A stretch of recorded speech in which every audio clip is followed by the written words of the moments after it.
at all, but he ate them. I need to send it to my brother, my brother-in-law, and my sister.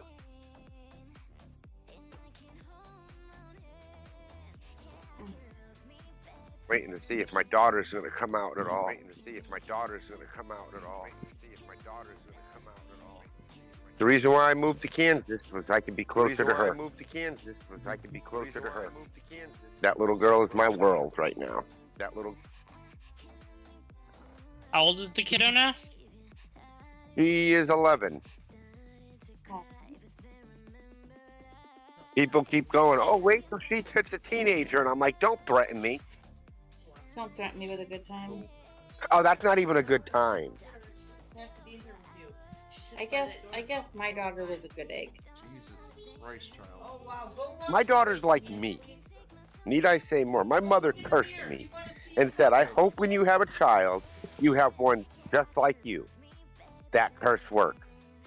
My mother said the same thing to me. And yes, my daughter is like me, but she's fiercely independent. Mm-hmm. My daughter's very independent like me.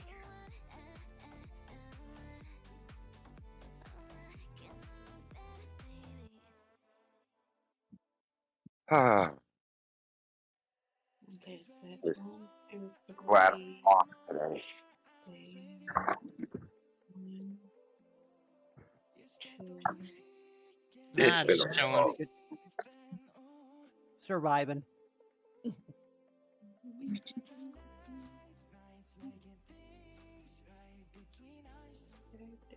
No, I did it right. We're doing it right. Okay. Yeah, somebody was asking if anybody streamed or not earlier.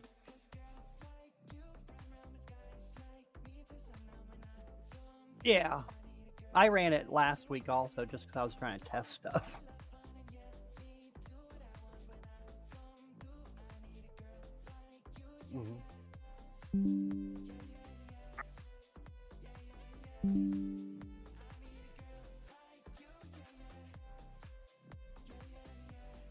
Oh, Did you yeah. say okay? Did you say LB, LB, or LB? Okay, were you saying Lima Delta Sierra, Lima Bravo Sierra, or Lima Victor Sierra?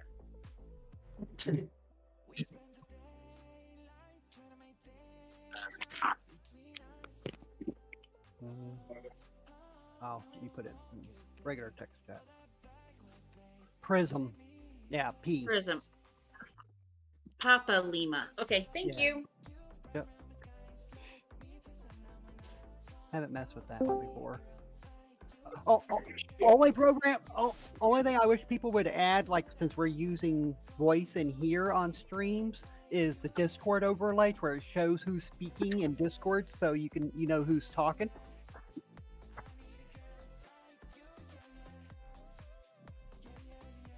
Okay.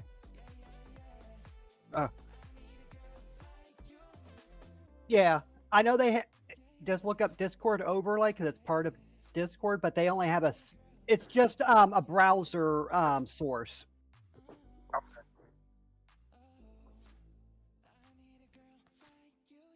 Yeah. They only show options on tell you how to set it up for OBS and XSplit, but it's just a browser source.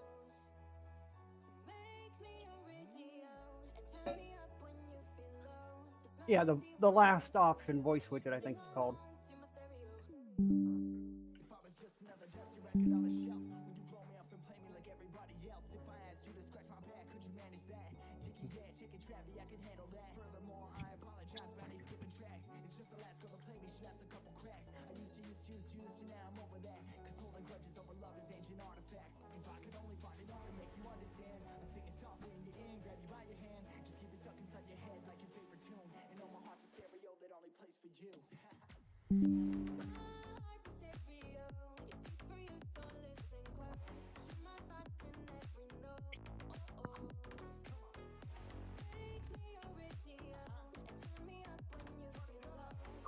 God, I needed this.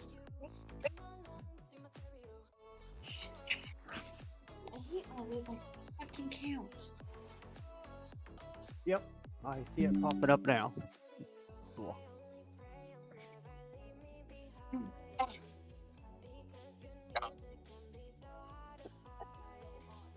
Mm-hmm.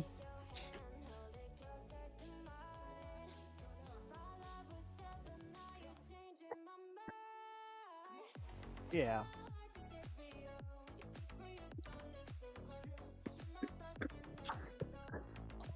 It was like I told Davey, he needs to pop up a second thing of Roll20 when he does it, so he doesn't put the DMs view up so people can't use it to cheat. Mm.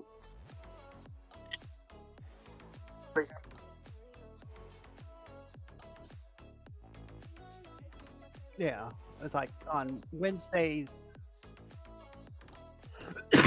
Yeah.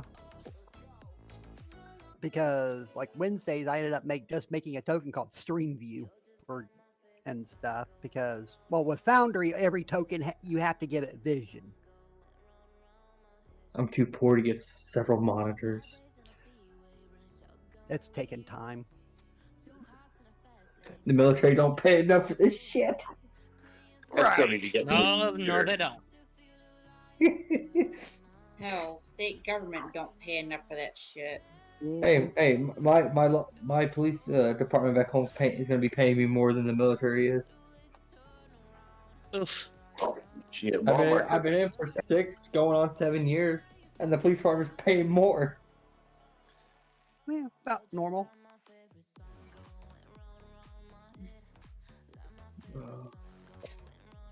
I literally just had to go buy a car yesterday, which I did not want to, but had to. A what? A vehicle. Vehicle. Oh, hell no. A thing on wheels that goes vroom vroom. My thing on 2 wheels don't make no noise. It's electric. Nah, I've been using my mother's car for like 2 months because I was in a wreck a while back. And well, the car was paid off, so I didn't have full coverage, just liability. And when that happened, I had to save up money. Mm-hmm. Just spent $8,000 yesterday on a fucking SUV. Damn. Yeah, because I have a kid, so I want my son to be more like protected. So SUVs are a lot better. Yeah. Are you okay? I see you choking there for a minute there, dude. You choking on Casper over there? Is that what's going on? Or are you just choking on Navy Rigger right now? I mean, you gotta rank up somehow. Yeah. Of course, I'm just in the city, Oh, so I yeah. don't need an actual vehicle. I use public transportation, my scooter. or Yeah, well, like, Yeah, well, the buses won't take me from my apartment to on base. So. Yeah. Yep. Dude, let's not even talk about buses. My dad was stationed down on Savannah Seca, Puerto Rico, when the whole conflict happened. 5 days unexcused absences, and that they were trying to say, well, you guys are going to be brought up on truancy. I'm like, dude, they weren't letting the fucking school buses on base. Yeah. Well, on the good news though, even though I get out in May, but I'll be starting CSP and all that way sooner. My guns are finally registered on post to go hunting, so Well, that's good. yay! Just don't shoot Bambi. Man, you know, fuck Bambi a thumper. I will neither Right, confirm. This nor is your deny. next bitch. Bambi, you thought your mother was giving the last one? Nah, honey, you're next. You better start running. Oh my god. You thought Puss in Boots was about to be scared for his life? Nah, I make Bambi scared. The souls of my enemies.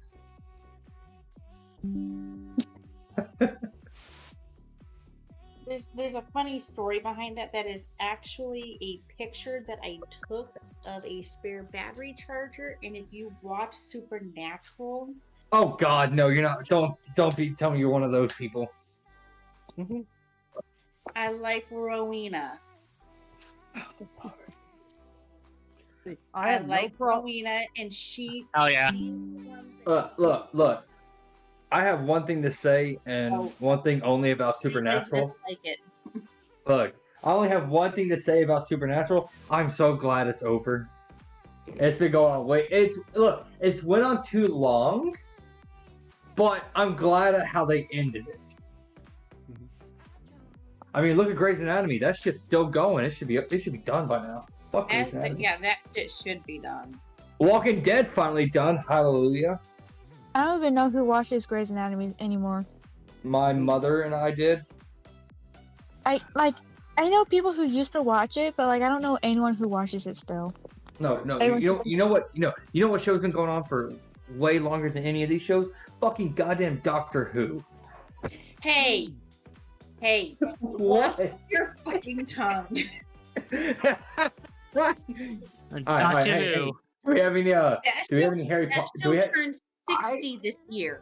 I haven't seen a single full episode through Doctor Who, and even I know to show Doctor Who respect. Okay. Thank you. Okay, we're gonna have to tie you down.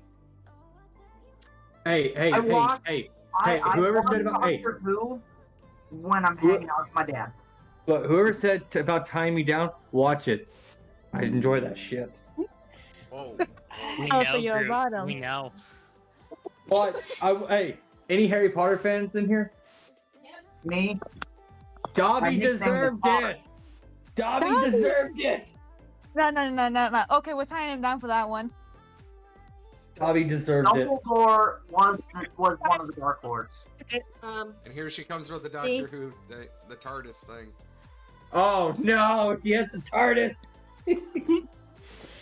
Oh, hold up. I've also got TARDIS mugs. I've No. got a TARDIS Athena, cookie. you were a super Hulock, weren't you? Hold up. If I see Doctor Who merch, if I see any Doctor Who merch, I called her out. Are you just raging war on fucking Doctor Who fans now at this point? This has got to be. you're reading what? For anybody watching Are you just this, waging war this has against got to be Doctor Who at this hilarious. point? I swore I thought you said something else. I thought you were about to say you were reading some Doctor Who 4. I'm about to say you're reading that smut shit. I am a super Hulockian. Don't talk about my smut thugs, okay? You don't get to call that out. Hey, So too. But interesting thing for people who don't know, Jensen Ackles, he also played Samantha Brady's twin brother on Days of Our Lives. okay. Yeah, I remember the episode where they got transported to where Supernatural was just a TV show. Okay, hey, And they found that clip. for all my sci-fi nerds out there, I have an actual serious question for all my sci-fi nerds. Actually, no, well, I do Listening. a statement that would Hold on, make Finn. all sci-fi nerds rage. All right. For all my sci-fi and big nerds out there, Star Wars or Star Trek? Star Trek. Although, It depends. What are you looking for? it depends. Which iteration of Star Wars? Are we talking original trilogy? Fuck that! are Fuck we that new talking- trilogy! Fuck the J.J. Abrams shit! Fuck that! I'm talking. Are you talking the original? Or are you talking the prequels or the shit that came after? The first 6. The first 3 I would watch on repeat. I would watch Mandalorian on repeat. Yep. Anything else for Star Wars, I could take or leave. I'll hold my opinion on Ahsoka until I can see it. I mean, I grew up with Ahsoka on the Clone Wars when it first came out. I would have to say, if you're looking for action and adventure and that whole good versus evil thing and all that, then you want Star Wars. If you're looking for, something that isn't, post-apocalyptic, there's actually hope involved and we actually solved our issues. I'd rather live in Star Trek. Look, guys, I'm about to sum up Star Trek for you. You ready? Don't be racist to aliens and be nice to Data. Boom, that's Star Trek throughout the whole fucking series. Wait. I was gonna ask, by the way, are you talking Star Trek the original series or which iteration of Star Trek? I'm talking about like. Well, everything in Star Trek is connected. Yeah, but I'm just saying, like, look, the majority of Star Trek. J.J. Abrams movies are connected. Okay, look, the J.J. Abrams ones are good. I'm just saying, throughout the whole Star Trek TV series of all of it, it's basically don't be racist to aliens and be nice to Data. It's literally what it is, pretty much 90% of the time. And don't use your telepathy powers for evil. And yet, Star Wars, what does Star Wars has? Action, democracy, a storyline, romance. Potential incest. Yeah. Yeah. Yeah. Potential incest with Leia and Luke. Now, I will say the original, look, Star Trek: The Wrath of Khan, not the remake, but the first one, that's actually pretty good. No, Star Trek over Star Wars any day. Yeah, if you watch the shows and you pay attention, it's actually it's probably one of the best sci-fis out there because it's not all doom and gloom. It's one of the few, very, very few sci-fis where it's like, yeah, there's actually a hope for our future. It's just, and to me, what, it's just and also you have to look at it this way: what sci-fi has had more impact on technological advances ever since it was created? We would not have Star Trek if it weren't for Lucille Ball.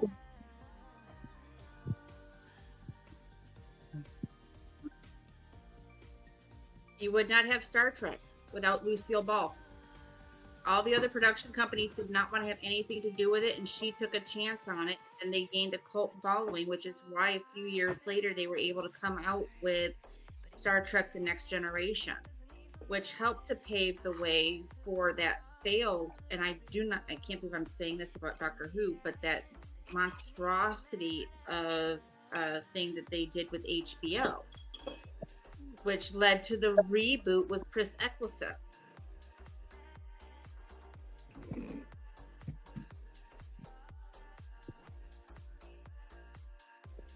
Yes, Gene Roddenberry wrote it, but Desilu the Desilu company was the one that greenlit it for production.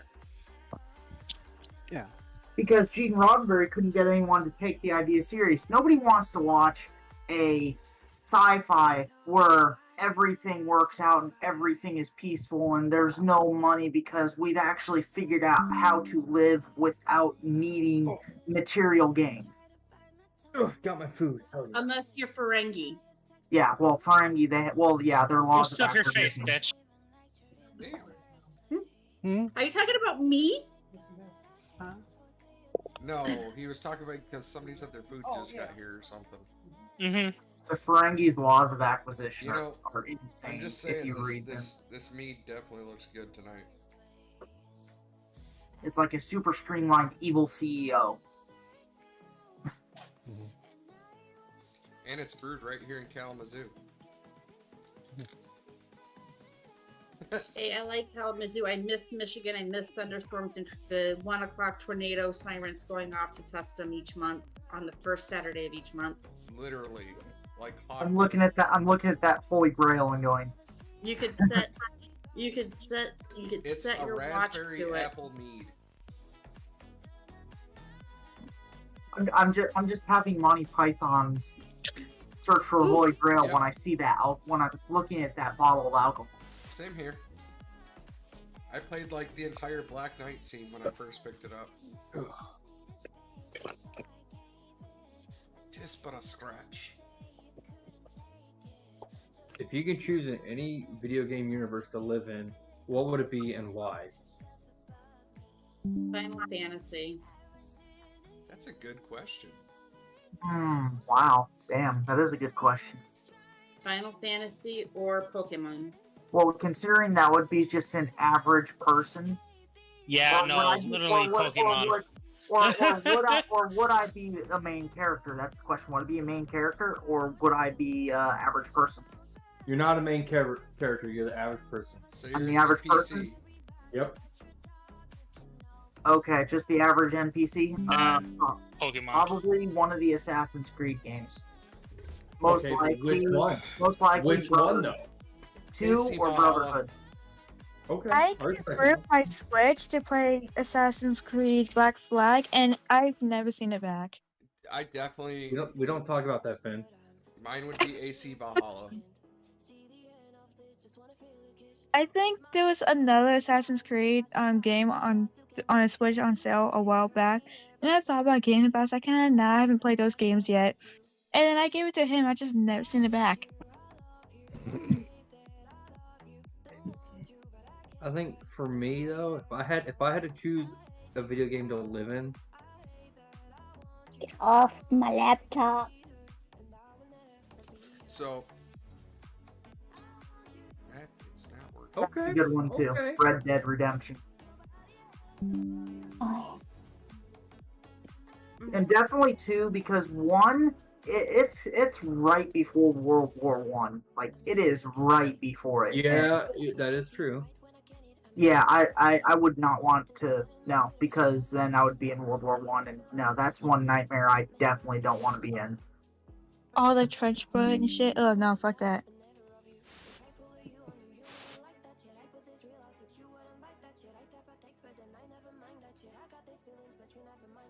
It takes right after the Civil War.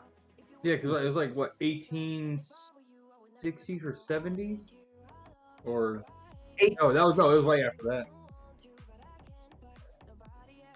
Yeah. Yeah, goddamn, yeah, World War One was coming up. Because the Red Dead Redemption ends in 1911. Yeah, and then 1914 is when the First World War starts. Yeah.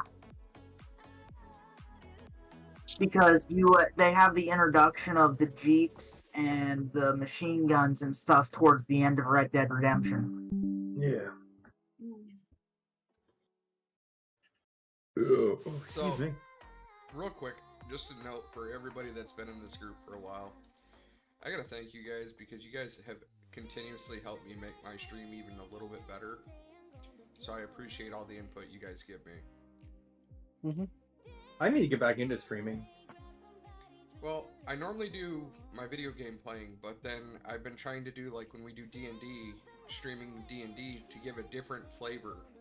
Especially with this group, being military veterans or related to veterans in some way. What better group of people to be around? I mostly just stream like Minecraft and War Thunder, and that's really it. I posted your link on my Facebook page, but nobody ever. A lot of my family, they tolerate me playing D&D because I'm an adult and they can't stop me and perform an exorcism on me for being possessed by Satan. So. yes. I'm not an adult. I'm a child with a drinking permit. A child with Look, we're not adults. We're just children with drinking permits. I like that. Can I steal it? Sure. I mean, I kind of stole it from the internet too. God damn it, Fen. What did I do? I'm excited. Since I'm an adult, I can make purchases. I got like a couple sets of Legos coming in, and I'm excited. The problem with adult money. Man, look, the thing with adult money, I buy guns and Legos. That's all I fucking do. I'm a child with adult money. It all goes to Squishmallows. I just buy guns and Legos. That's all I do. I got the Pikachu and Snorlax Squishmallow. Nice. I'm a But I child stole with your adult Snorlax, and I so- buy crafting supplies. My So, Snorlax Groot. Oh, I Is, missed a bubble. I is pretty stole much it. everybody on Aren't you except for open? Rigger that's... Okay, gonna we'll be on go the with way. you stealing my Snorlax, because I'll just steal them back later. Bro, aren't you her Snorlax? What? Are you not Yeah. her Snorlax? Yes, I mean, he I is. do snore when we go to bed, so. Oh, I know. That's true. I have no doubt that most of us probably snore.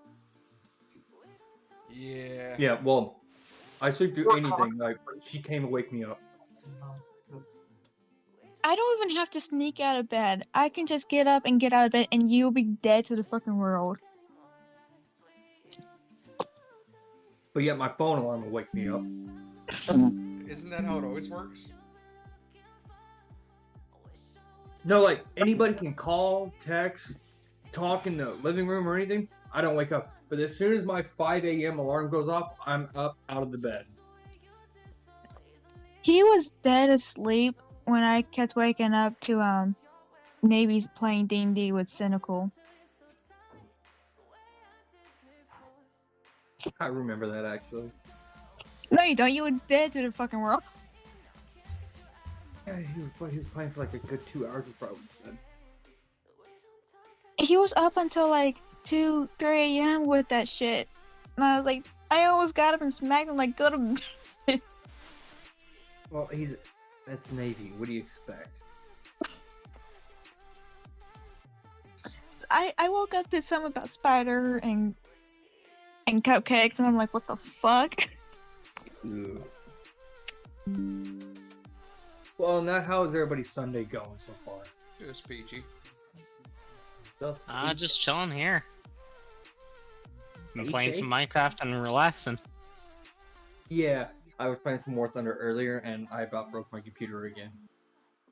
Again? Oofta. That's something you didn't tell me about. Why do you think I have a keyboard? Why do you think I bought a keyboard? Yeah, you broke that keyboard already. You had to go get another one.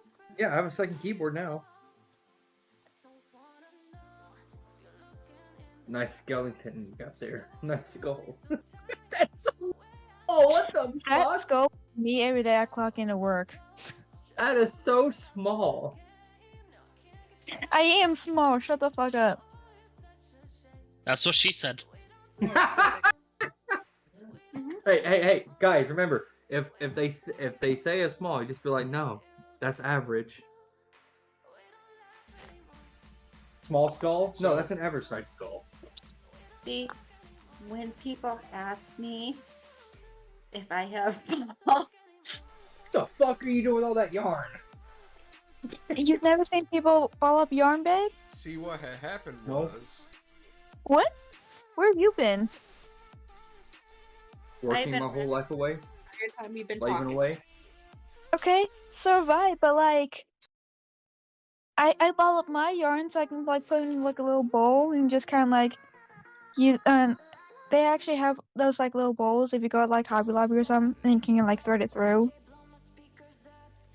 I put it in old makeup bags that I have gotten from Ipsy. I've got one bag that has like my Halloween colors. It's black with like neon colors. And then because my union is currently in contract negotiations right now with... Oh, no. I'm talking about like a little bowl with like a little loop on the side where you can actually thread the yarn through. So like as you pull on it, it'll come out straight. Oh, yeah. And keep it in like one pot. Like, I've seen ones that look like goblins that it comes out their nose. So That's y'all, amazing. I take it most of y'all are prior military or still military. Yeah. Decent. So you know how the arms room or like anytime you had a military convoy, they had the ammo placards on there No. where if you change it, it says like explosives 1.4 or 1.5 and all that. No. Well, I actually I was an acquired- army, so I don't know. What? I was an army, so I don't know what you're talking about. And Navy. So you okay? Well, anytime you have like the armory or anything, there's always like a placard on there that tells you that's like the orange color with a number. You mean the type of ordnance that resides inside that container? Yes, we call it an ammo placard in the army. Well, anyway, long story short, I actually acquired one and it's hanging up on my wall. Nice. Ethically acquired, more like stolen. E4 Mafia, baby. It is tactically acquired. Tactically acquired E4 Mafia.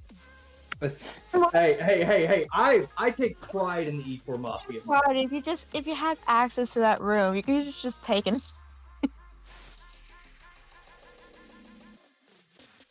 Look, hey, Midnight I'm sending it in the acquisition run. chat. I'm sending it in the chat what I tactically acquired. Oh, I've seen it already. Yeah, but the rest of us haven't.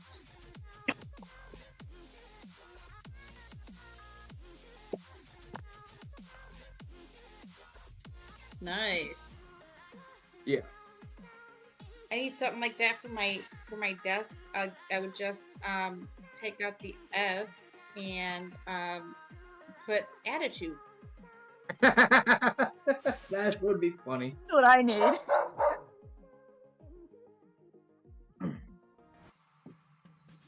But my boss would not appreciate that. They I mean, they wouldn't. They don't appreciate my warped sense of humor. You know, I relate heavily to that. I have to hold my tongue a lot at Walmart.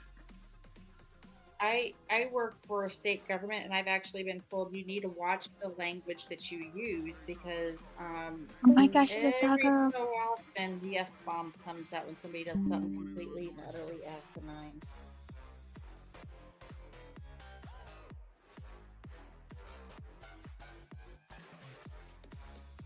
Now that I think of it, I got no more room on my shelf for all these Legos.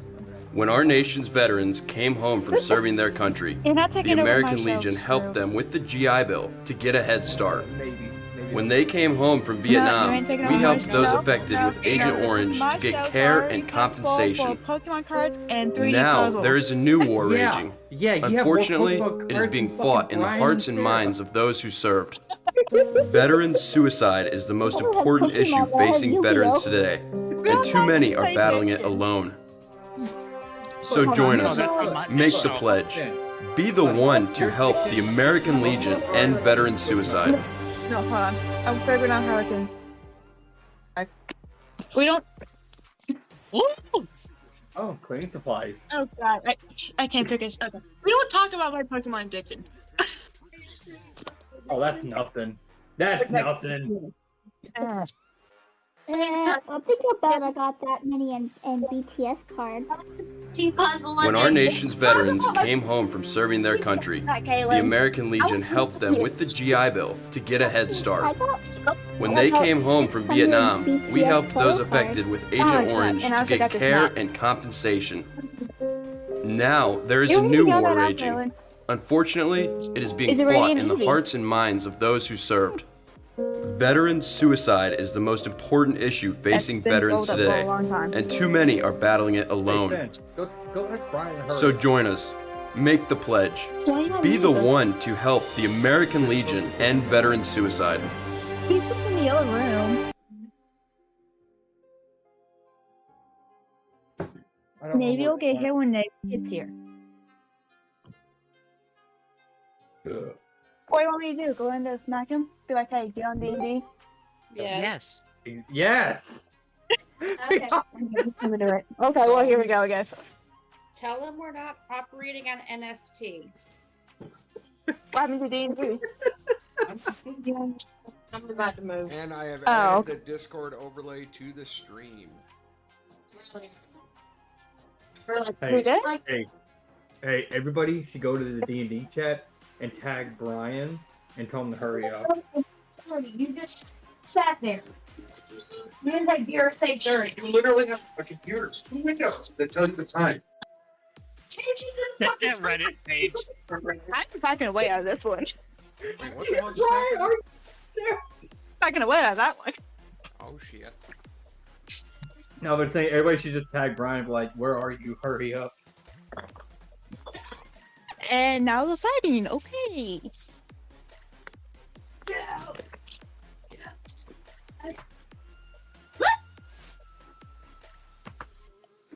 Alright, close the door.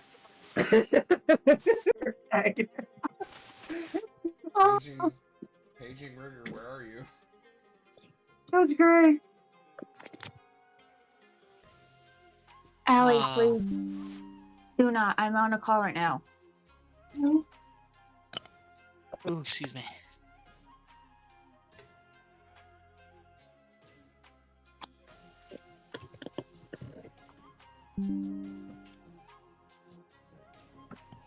I left my donuts at work and I'm bad. Has I he want to go back joined to the us yet? range. What? Still has not joined us. There he is! About time! Attaboy! Good job, buddy. You made it. They held me against my will to go out there and drag you back in here. One eternity later. Okay, so for those of you I'm that so don't- glad to see the soundboards getting use. I am gonna grab a cigarette before we kick off. For those of you that So- don't know, my wife. Oh, that's it. Never mind. And we get to do a gender reveal on the 19th. Thing out. No, it's gotta have a. Shut up. Wow, it's very nice. What were you saying, Dan? I was saying that we're doing our gender reveal on the 19th. Oh, dope. Ooh. Let me see here. Oh, that's on my profile. You'll have to swap over. So I haven't moved my computer to the other side of the room to hardwire it to the router yet. I keep forgetting. So I'm gonna ask you guys to turn into Dan's stream tonight again. Yeah. I'm just lurking, hanging out. We've just been chilling and talking about Doctor Who and everything else. Yeah, you were missing it. You were missing it, Rigger. You were missing it.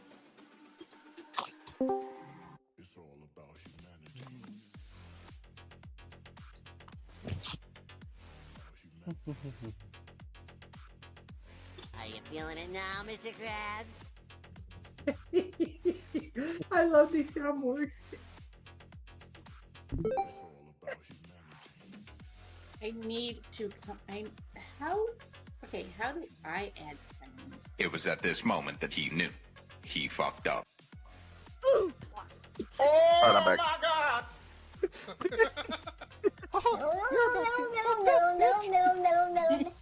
It's a Discord mod thing. What's a Discord mod thing? Oh, that kills people!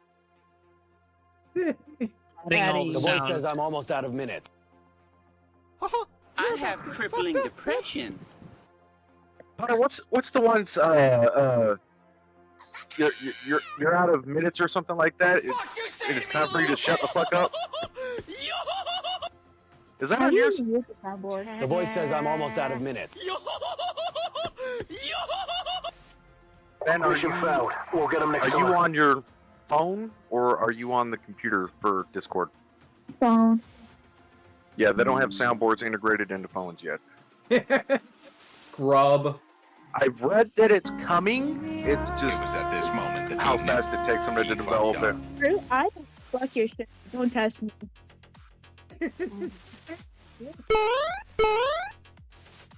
I should not be doing this while I'm eating. I have something happen. Oh my god. You guys remember what that Mario one's from, don't you? The Mario jump? Yep. I don't know why you have that soundboard. So, the Mario one, do you remember when you guys were first assaulting the fortress and going after Bryce the Dicer and everything? Yep. No, Like, I wasn't there. Okay, so Cynical was playing with us at the time, and he was like a Forge Domain cleric if I remember right, and there was the option of just running around through the front gate, or climbing up the rise to get up to the wall and then climbing the wall. So about, I don't know, halfway through the encounter, most everybody's either through the front gate or have climbed the wall, and they've already got the fortress like halfway cleared out. Cynical still can't jump up the wall. Yeah. Like every time he went to go roll it, he just couldn't make it. One of the party members actually had to turn around, drop him a rope, which gave him advantage on the He checks still to failed. get up the wall, and he still failed the next 3 times in a row. And maybe I think his wife is more of a pain in his ass in D&D than you are. Wow, how many D100s did she have to roll? I still remember when Potter fell from the crow's nest on that one on the ship when we were Yeah. We still don't let him live it down. No, was funny. they were fighting not a gelatinous cube, but something else she came up on, and she threw oil on it and caught it on fire. Oh yeah, I watched that. I watched that. And then she turns around and starts scraping it up to make things for her big dong silver dick, which is her artificer's cannon or something. Yeah, like a I little guess. dragon thing. Yeah. Yeah, I remember that. No, I'll come get it. Did you watch the table 2 thing? I watched yours and then I watched theirs last night, and oh my god. So I swear his wife is more of a pain in the ass than you are. So, Cynical has this thing that if you like disrupt the session or you interrupt the DM, or just because he feels like it, you roll a D100. That D100 is kind of like our crit and fumble table, where it corresponds to a certain curse. So, because I was having maybe a little too much fun with the soundboard in session, I ended up having to roll 2 D100s. The first one was I smelled like undeath. Like I smelled like a morgue that somebody forgot about and turned the power off. Like he said, I smelled just absolutely horrible. Like I smelled like the undead. And then the second one I got, the position of my eyes and my ears switched. Right? So by the time we get to the BBEG's room, once they mentioned the spider, I realized who the spider was, which was the guy we were after to interrogate. I ended up running up to the spider, double crit my grapple check, double crit 2 nat 20s with advantage, which Sin had never seen, and I basically walked up and like grabbed the guy, and I'm like, I don't even know these people. I was here to deliver muffin or cupcakes, and I smell horrible, and my eyes and my ears are switched. Please just give them what they want so I can go home. And like I emphasized certain words with like please, like extra breath. Apparently this spider creature failed its check and just proceeded to drop and just started vomiting.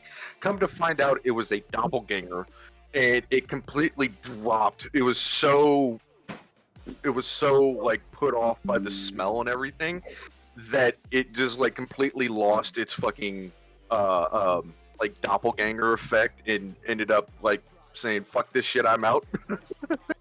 If anyone was wondering, that is what I was talking about when I said I woke up at like 2 or 3 a.m. to him playing D&D. Yeah. That's the shit I woke up to. So your paths. What are those 2 curses you got? What did we learn? That if you're crafty enough and the idea slaps you in the back of the head, you can actually turn the curses into your advantage, which Sin was equally parts disappointed and impressed with. You also decided to play fuck around and find out with the DM, and he basically around on him. Hey, Excuse me. Did we get everybody's HP updated on their token? Not yet. Okay. Not yet. That's why I got you guys starting out at the front one. So we will be starting. This will be our starting screen for every session. Woo, It campfire. works because I like the regiment Milthog up at the top. Now, what I'd like to do once we eventually transition over to Foundry. When I'd like to do a map similar to this, but supposedly you can have like animated or GIFs in Foundry. So I think it'd be really cool to actually have like the fireplace like actually like Look like it's doing moving. fire things. So light was. Oh, that'd be cool. That's not a fireplace. That's a fire pit. Yep. Although, Fire. although considering Anthea's thirst, I'm pretty sure the one cart of rum is not going to be enough. Right. No, it ain't. But why is the rum Oh gone? my god. Or the You know tokens. what And soundboard? remember, it ain't Anthea anymore. It's Lone Cloud. We have the maybe. Okay, You know what- so I need everybody on their tokens. Oh shit, Dag, I forgot to do your custom token this week. I'm sorry, dude. It's fine. I sent you a message about it a couple hours ago. We should have a soundboard of the SpongeBob campfire song every time we're sitting in front of the campfire. Well, let me here, where is it? Where is it? You must have goofed up somewhere. There. So this is what I need everybody to do. So I need you to go in. You know how you can manually change your HP. your HP. So I need you to click on your character. You cut out, Navy. Right Navy, click on you your did? character and Hello? manually add Can you hear your me? HP. I think so. All right, so click on your character. I need what your current HP is after leveling up to level 2. Go ahead and make that your character's what do I current need to do? HP. Okay, how do I do that on a tablet? The same as a computer? Yeah, same as the computer. So like, how you? What the world? How did Kiko just add a plus? Somebody. Did somebody? Somebody's got a. It was Viking. He had Viking. Yeah. audio running in the background or something. I'll do it. Trigger. I am outside having a cigarette.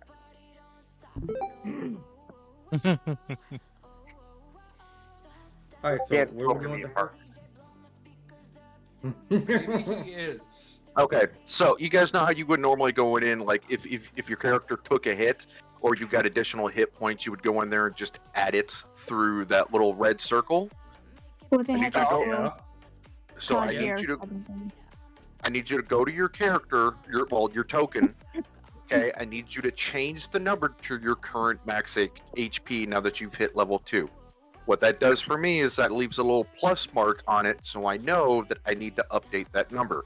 So once the number gets updated, that plus mark goes away, and it's kind of like a little checklist for me. So like Kiko, you talking about that plus mark? Yep. So once. How do I do that?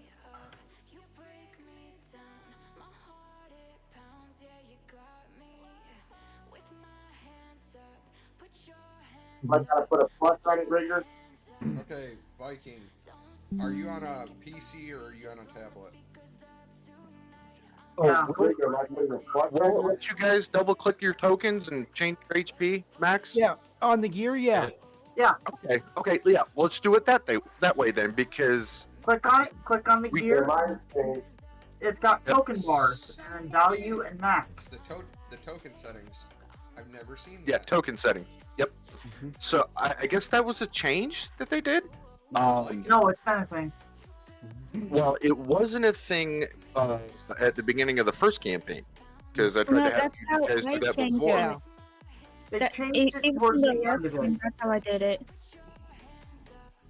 Did Kiko? Nope. Where I would just click on my character, hit the little gear option, and just it'll pull up that little menu. That's how I've always done it. Okay, so it used to not let you do that. Then why did it let me do that? I don't know. Maybe you're special. I How do I In do the last that? 2 years, there must have been an update. Yeah, there must have been because that was. I am 99.9% positive that early in the first campaign that wasn't an option because I know I have tried to have you guys do that before, and it didn't work. I'm so confused. Okay, so how do I get the plus I'm added? confusing because that's how I've always done it. That's how I've always managed my HP for you to see. I don't know of any other way. So Brute, if the Brute, plus text means map. is you have additional. you have hit points that are over Is that better? your to me? max HP. Well, it's not So- a plus anymore. Okay, I know what I might have to do. So alternatively, what you can do, click on your token, click on the Group little text on the now. left-hand I side. already sent it not a while Hold ago. on, I'm trying to listen. All right, explain it, please. Click on your token. Test. I'm already there. In the bottom left-hand corner, there's going to be a little gear. Yeah, I've clicked it, and the token says it's popped up. I'm trying to say, what do I do after that? Okay, so after that, there's going to be 3 bars on the right. Bar 1, bar 2, bar 3. Yeah, You bar see three those? spells. Yep. Okay, so bar 3 is health. Don't worry about bar 2. 2 is set for everybody AC. Just as a kind of easy reminder for me, lessons learned from the first campaign.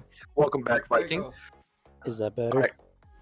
Yep, much better. Okay, so Groot, so what you're going to do in bar 3, go ahead and change the max HP that now that you've leveled up, what your max HP is, go ahead and put that in for both values. What is my max? I don't know. What does your character sheet say? It says 14 still. Did it not update? It shows me as a level 2, but it still says my current and max is 14. It means you haven't done your. Are you doing fixed or manual HP? Manual. Okay, then you still need to roll for it and add it. Oh, Which too many character people. sheet? Too many people. Bartholomew. It'll be Bartholomew. Okay. Oop, not my characters, my campaigns. Let me go in and look at it and see. Here. That's Yeah, broken because there's a stem poking through it. I don't know. Was he using No, fixed it's popping a hole or? in the side. He used manual. Without Do you remember taking what you another rolled bite for? and rolling it over it. I can't hear what everybody talking. Hey. What did you roll for your level 2 for your dice? It still shows him as level 1. He hasn't gone into the I bet he hasn't rolled. Yeah, he hasn't gone into the character creation thing and updated to the second level under Right. class. Yeah, I just now saw that. Yeah, I've been trying to ask about that. So. Okay. Okay. Oh. On your character sheet, Don't worry, we'll get you taken care of. the hammer and anvil, click on that, which says go to builder. Okay. Where it says your class, and across from it, it's got like a little exclamation point level. Change that to 2. Really? Okay. If anything, any options pop up. Yeah, fighting select- style just popped up. Okay. You can look through that and make a choice. I'm kind of doing it at the same time on yours, but I won't. I'll back out just so I can help you. So yeah, choose your fighting style. Okay. And it just updated your hit points too when we did that. Yeah, so it shows max now is 16. All right. Plus the constitution bonuses. All right, So- I'll go ahead and get you updated while you're getting that Are done. Shauna's and Kiko's character like super squishy? Shauna is a ranger, and Kiko is a wizard. So yes, Kiko is very squishy. And Pet. Squishy, yet especially at this level, hits like a damn truck. And Lone Cloud is definitely squishy. I was just making it just. I was seeing such a spread in the HP over here, and I was just curious. Yeah. Yeah. Different classes have different hit die you get, so certain ones will be squishy no matter what. But Alright. usually if you're squishy, you can hit Oh. you hit pretty good at the early.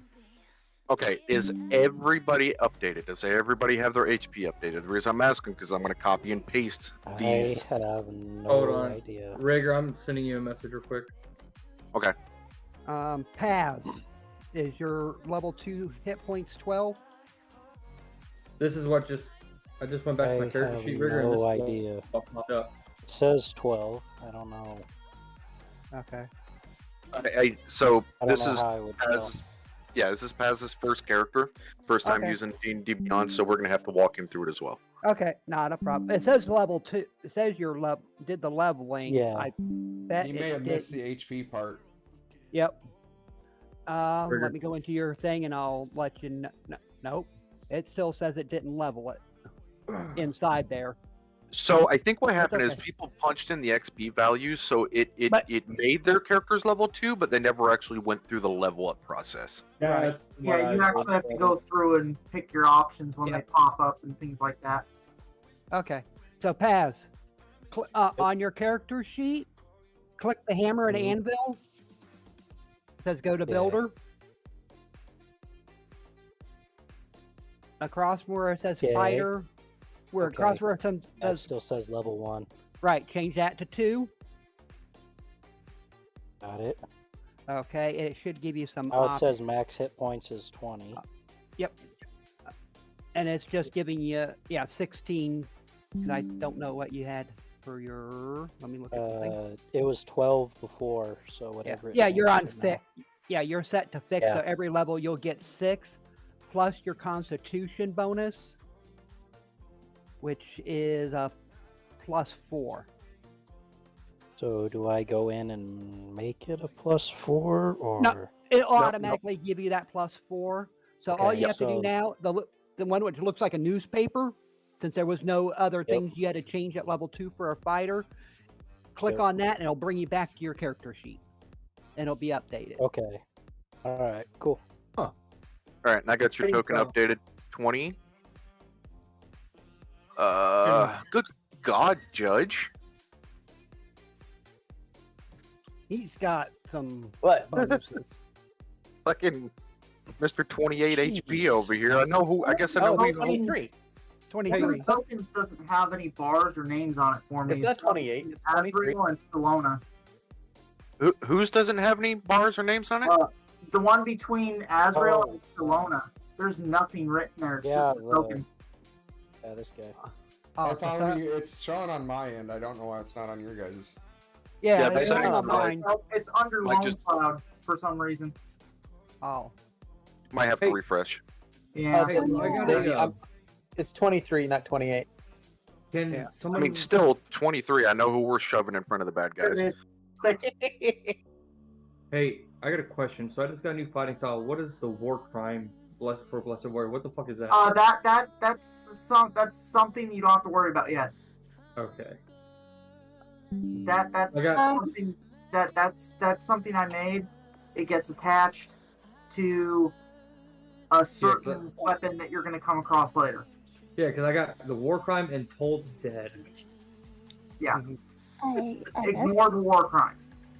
Ignore war crime, like the U.S. military does. Created to create And the you can watch it on Twitch if you want. So when you're saying like, Mike, ignore the war crime, it's just like the U.S. military overseas. It's essentially the tri-bladed bayonet. Oh. The wounding effect. I had to create a cantrip to get the wounding effect to work. Now we just need we need the tome of Geneva suggestions to go with it. So I called it the war crime because I needed to I have a make question. and it worked. It's not a war crime the first time. Is anyone streaming it The war tonight? crime Yes. Anyone's I start Yeah. witnesses. Go up into Twitches and SirDanomite91's. I The also one put right it in above where the voice channel chat. Hey, Rigger, you know how you're saying the Geneva suggestion? Yep. Okay. Thank you. Yep. Also, my character. Last week. Oh, hold on. Loretta's talking. My character, when I moved her up to level 2, she got 3 more hit points, so 18 instead of 15. Okay, I'll get you updated. Okay, just letting you know. All right. Last call. Actually, hold on. You guys aren't current max. Let's see, 17 and 20. Last call for updating tokens. Last call for alcohol.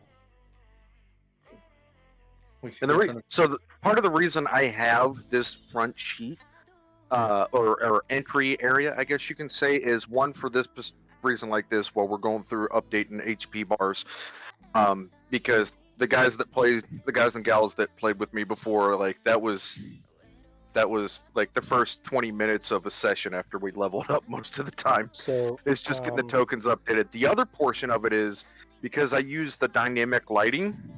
Everybody's token already has their dynamic lighting settings done. So all I have to do is copy and paste it from this map to the next. So everybody should have their appropriate vision and stuff. So, for me, Brute isn't showing his blue bar, the numbers. The numbers aren't showing up for me. The blue bar's there, but not the numbers. His AC score. Yeah. That could actually be a settings issue. Stand by. Yeah, the only one I'm not seeing is Brute. Yeah, it wasn't showing last game either. CC. Nope. Yep, because I have it visible to editors. Now it is visible to everyone. Save settings. You should be able to see the numbers now. Yep. Yep. How are you?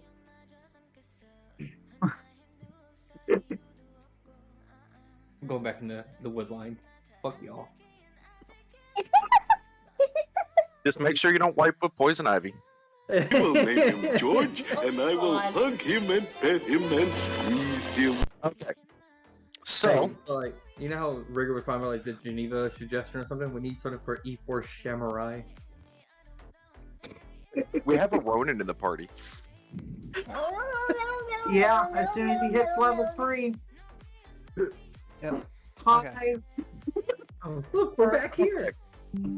So, is the D&D Beyond to where I can make it easier for I can remember which ones to check to make sure things are updated and stuff. Your your backup characters, I'm going to deactivate them, put them down below. All you have to do is reactivate them and stuff. That way, the players we're actually using, I'm going to keep up top, just so I can keep track and help Navy keep that stuff straight.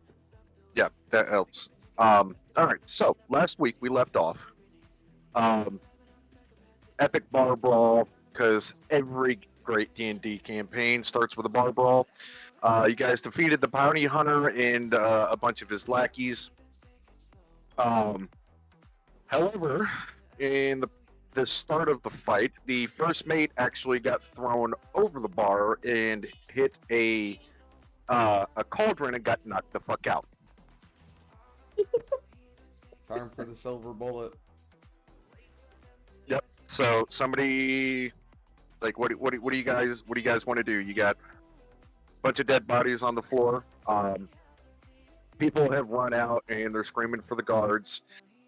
And the first mate is knocked out on the floor behind the bar. Luke and Sierra are going to go outside to meet the guards that are going to be coming. Because Luke is back to his senses now. Okay.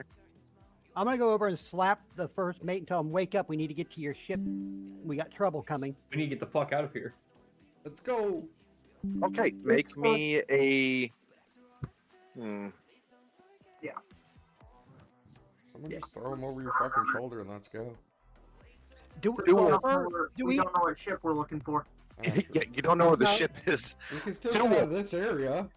Hold on. Two, make me a medicine check. A medicine check for slapping the guy? Yep. You could slap him too hard. Right? And Navy, come back out again. Or you don't slap him hard enough. Navy, some of the HP didn't transfer. Yeah. To a lot of the character. Don't worry about your tokens on this map. Oh, okay. We're not in battle, so it won't make a difference. Can I search the bodies? Make me a perception check. No, sorry, investigation. Okay. He did Elena, what say would it. you like to do? He did say the name of the ship at one point to us. I did. It's Tabitha's Dream. So if we know the ship, why don't we just, you know, GTFO to the ship? Because Yeah, I was in agreement. Like, first man, get the fuck out. Okay, it's a two large wolf. port. As you climb over the bar and go to slap, the first mate. You accidentally kind of catch your hand on the edge of the cauldron. And instead of slapping him, you kind of gently caress his cheek, and if he was conscious, he might be mildly uncomfortable right now.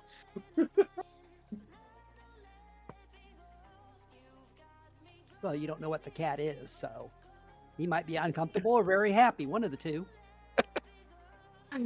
Lone Cloud, as you search the bodies, you find 20 gold between all of the bodies. You find a broken short bow, a light hammer, 2 daggers, and a long sword. None of the armor is salvageable because it's either cut to shreds or burnt to hell. Okay, so my character pockets the Voldan. daggers. Voldan, you find a pebble. It's a shiny pebble. But why Oh, it's everybody's just not a fucking... musket ball they missed? But why Not people this are again. looting and Hold on. Although you're not entirely sure it's a pebble. It looks like a pebble, but it's not the right color. Dude, while they're trying to wake up the first mate, I'm just eating that chicken over there because I'm hungry. Okay. Can I try to pick this guy up? The first mate? Yeah. Yes, make me a strength check. Did I do the right one? Yep, you pick him up with no issue. Your gears don't even blur as you pick him up.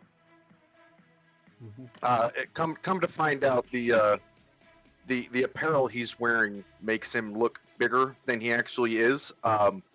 In the sense of like padding and shoulder pads and stuff like that. Which is actually a fairly common style for this day and age. But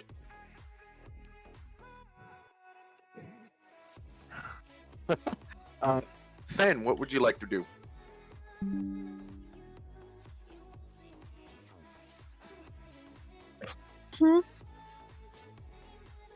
What would you like to do?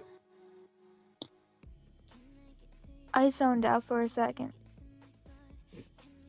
Well, they're trying to resuscitate the unconscious first mate. People are outside screaming for the guards. So Judge has picked him up. Two Wolf or Valtheris is gently caressing his cheek. Touch my body. My mind is I telling me mean, no. as far as I know of, like, he's good. He's just taking a nap. Like, Yeah, but the I problem don't know what is, y'all want Claire to do. the problem is you don't know where the ship is. Can I have a turn trying to slap him? Absolutely. Check his pockets for a map or something. I don't know. How big is this town? Damn, I can't even hit him any harder. It's a pretty big town. Like, you guys have a couple of minutes. How many I ports mean- is there? That's the only thing I can really think of, unless someone knows the town very well. Yeah. It's a fairly big town. I mean, okay, so not quite Norfolk Naval Yard, but probably half that. You got to think this is the breadbasket of Theowind. Majority, probably 70% of the food comes out of here. It's a very big naval port, or not naval. So, Luke, you said you're from here, right? It's a shipping town. Yeah, it's a shipping town. So like, there's a lot of boats. I love fighter boats. So, is there a, if it's a big shipping town, is there a possibility somebody could find like a docking number slip or something on him if they searched him? Is there a harbor master anywhere? Or like, I thought Luke was from the town or city, whatever you want to call it. Yeah, I went outside to go talk with the guards that are coming. Yeah, I'm the native of this island too. So Oh, we're gonna need hold on. to. Hold on, Loretta, would you like to make a slap check? Oh, you did. I didn't slap him any harder. Yeah, you didn't slap him any harder. You didn't gently caress him, but because Judge is carrying him, you accidentally boop Judge. Even though he doesn't have a nose, you still boop him. I mean, regardless, we still need to get the fuck out of here. So who? Well, hold on. Marina, what would you like to do?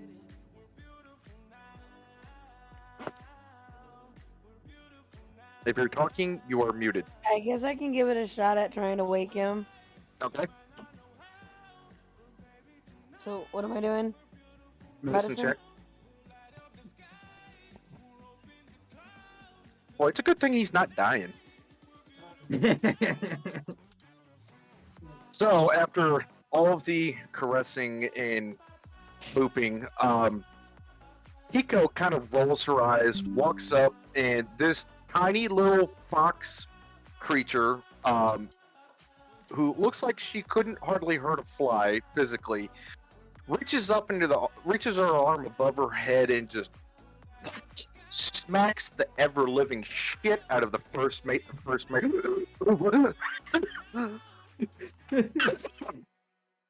Do we get him?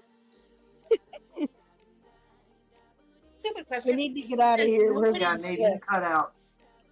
Does nobody in our party have fucking smelling salts? No. Well,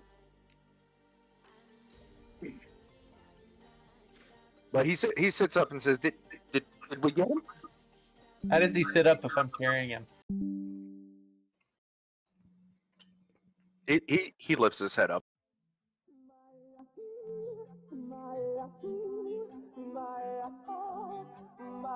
Anybody gonna fill him in on what's going on? Yes, we got him. We got into a fight. We need Well, to we get gotta out of leave. here. So we got into a fight. They're dead. We gotta get the fuck out of here. So as you say that, guards start appearing, and shouting for formations and stuff like that. Hold on, I gotta send a DM. Potter, stand by.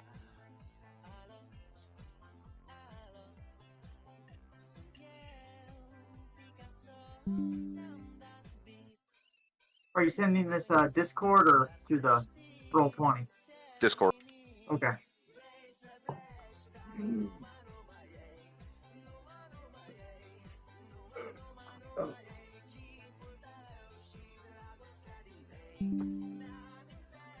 So the first mate is, I hate the authorities. I really don't want to do this.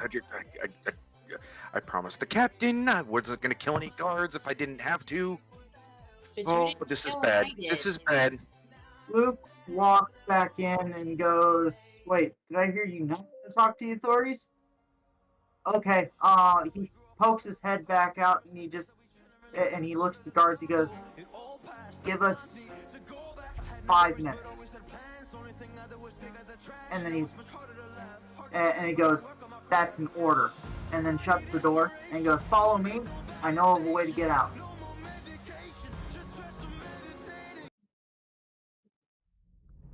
So, as Luke proceeds back through the tavern, he kind of pulls on this shelf right here.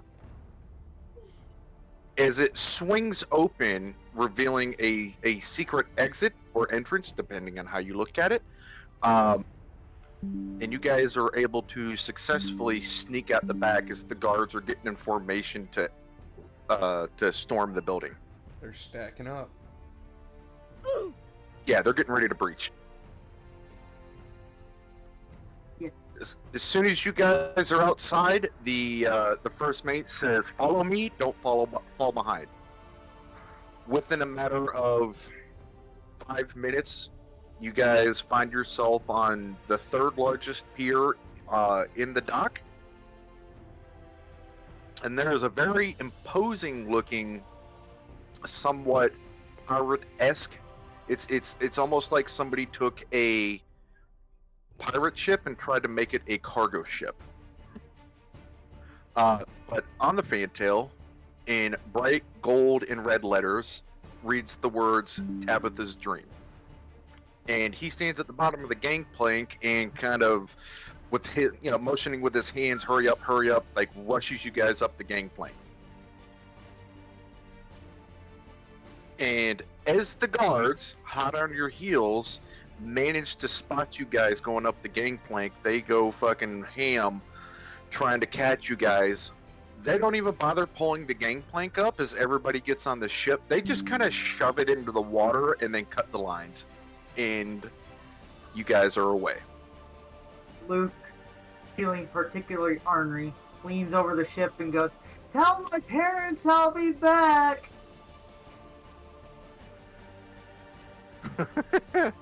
And Lone Cloud just waves her fingers at him. What's it, finger or fingers? The Fingers. double finger. Fingers, okay. Alright, so we are going to transition No. to Tabitha's Dream. One eternity later.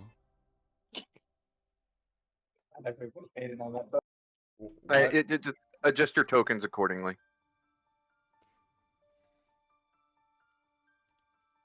Where's mine? Potter, stay out of the Luke, you're not allowed in the crow's nest. Yeah, I know. I remember what happened last time. Okay? We don't need to relive the 120-foot drop and bouncing off the deck, okay? Now, who should I take? Yes, we do, because it'd be funny. So, We need a 2.0 the situation. So it's not going to be a 120-foot drop this time. It'd actually be a 220. The ship is considerably larger than fucking what's his face. Peggy. The Peggy. I'm sensing.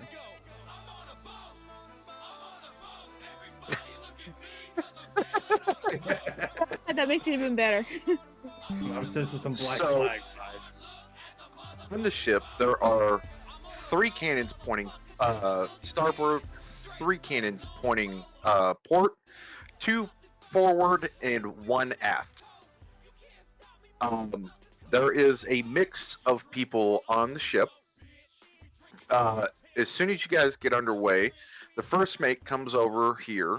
I'm going to move past for a second, and gives this gentleman a hug.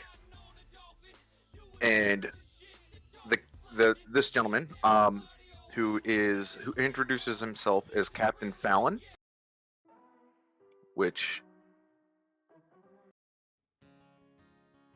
stand by.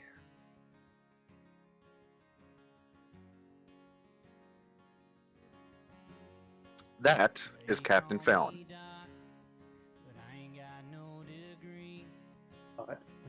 He looks like an ornery sumbitch.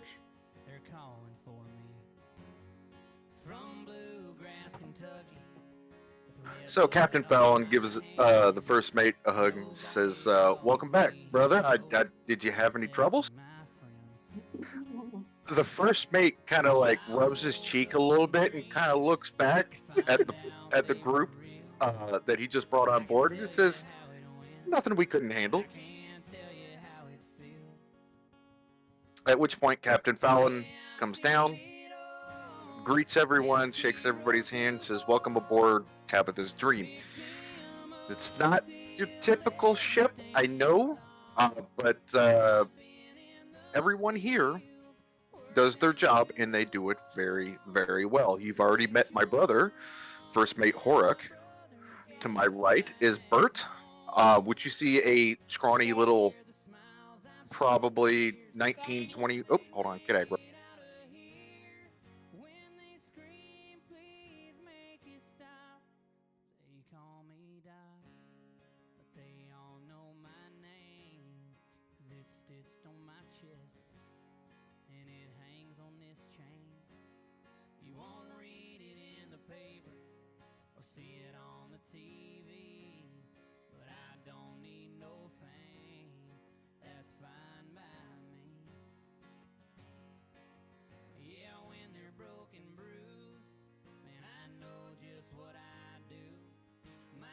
Okay, sorry.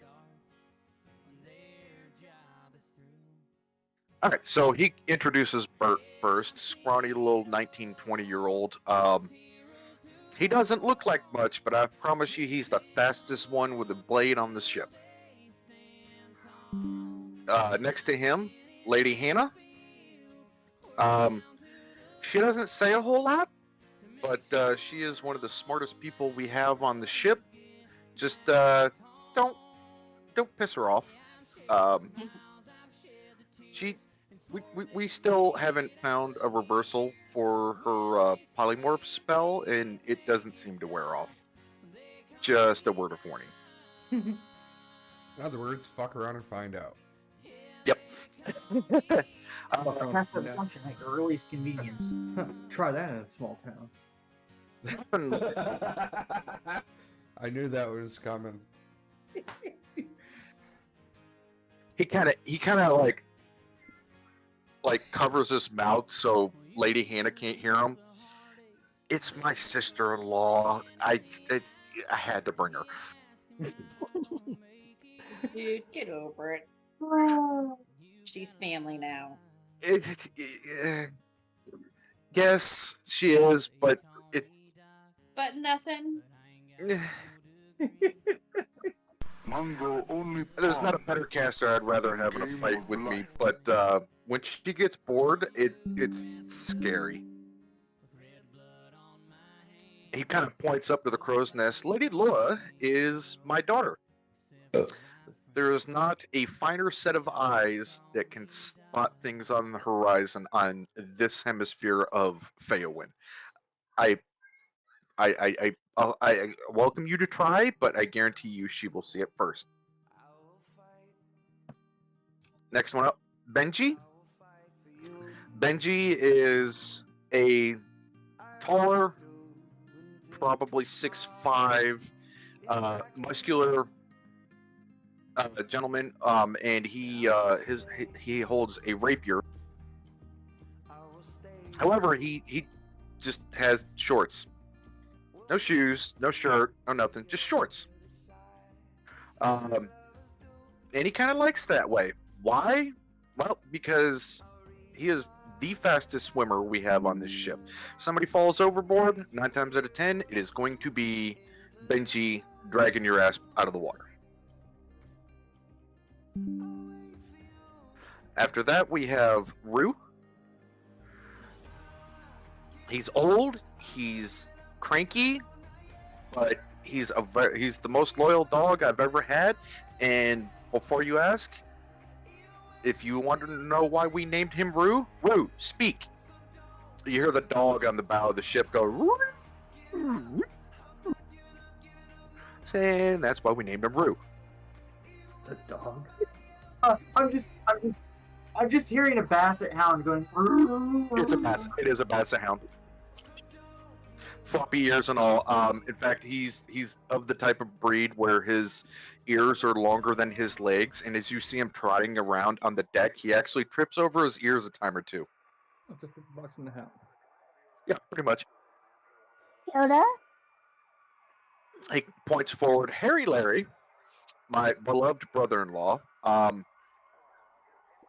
Not a whole lot going on upstairs, but between you and me, if you need a door ripped off the hinges, he's your guy. Word of the wise, do not challenge him in a arm wrestling contest or a strongman contest. Last guy that tried Harry Larry broke his arm. Not on purpose. Harry Larry apparently drinks his milk. The other guy didn't. And then we have my other daughter, Lady Noella. She is actually the ship's cleric. She keeps us all healthy and alive when shit hits the fan. And she actually spent 10 years at one of the Kinnereth temples, learning how to render not only magical medicine, but regular medicine as well. So far, we haven't run into anything she hasn't cured. The previous crew members definitely tried. And then last but not least, up on the bow of the ship, which you guys see him kind of like, he's crawling around the forecastle, up and down the just kind of like pacing along the long timber at the front. I forget what it's called. And doesn't even seem to be like swaying back and forth with the ship. He's just like it'd be like walking on land for you guys. He just has no problem with it. Skink, he doesn't talk. It's not that he has any issue talking to people. He's mute. He doesn't speak. However, this is actually my son, and he's been sailing with me for I think he was 8 years old when he first joined the crew. And you will not find somebody who can climb up sails or swing from one part of the ship to the next part of the ship or another part or to another ship with quite ease as him. And I'd like to personally welcome to you to Tabitha's Dream, and thank you for joining me on this journey. I'm sure you all have plenty of questions for me, so now is the time. Is there a place where I could set up an altar?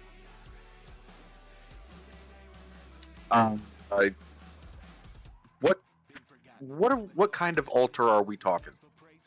Just a small little altar so that I can make offerings to Booth of rum. Oh, absolutely. If you go down to the bottom of the hold in the forward part of the ship, we actually have kind of something resembling a small temple of sorts. Everybody has their different little altars that we've kind of set aside the space for. I too am a follower of Booth. However, for example, Lady Noella is a follower of Kinnereth. So we all kind of have those gods that we pray to. So absolutely, make yourself at home. Thank you.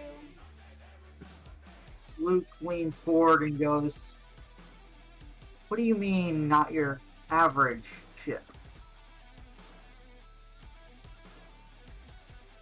Well, how many ships have you been on, my boy? Several. And he he gives his well, let me bring up his backstory. I can't even remember his.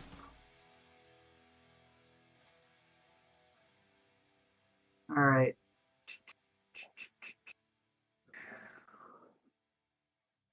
Okay, I did not write that down. Okay, yeah. He mentions his father's name. He goes, he did bring me out on his warship quite a lot, and taught me everything he knew about running it. So, at the mention of your father's name, the captain kind of does like this Spock eyebrow raise. And he says, yes, I know that ship. I also knew the ship he had before it. That might have actually been before your time, though. Wait a minute. Is this the ship that he constantly bitches about being sunk? Is this the ship? No. No, like he's talking about the ship that he had before. Oh, yes. Yes, the one he had before. I have, shall we say, intimate knowledge of it. Ah. Okay then. I might have to talk to you later. Very well. Anybody have any further questions? I keep hearing mentions of a previous crew. What happened to them? Life. After after my wife died, we kind of cashed out everything we had, sold our fleet off, sold all of our riches off, sold our land off, and I took half of what we had, split it amongst the previous crew, and wished them luck with the rest of their lives, because the mission we are on, what we seek to find, the previous crew was not suited for.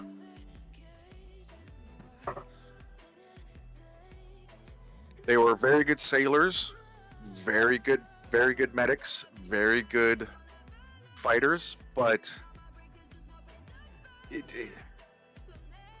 a captain can read the room and tell when his crew's heart isn't in it. You know what I mean?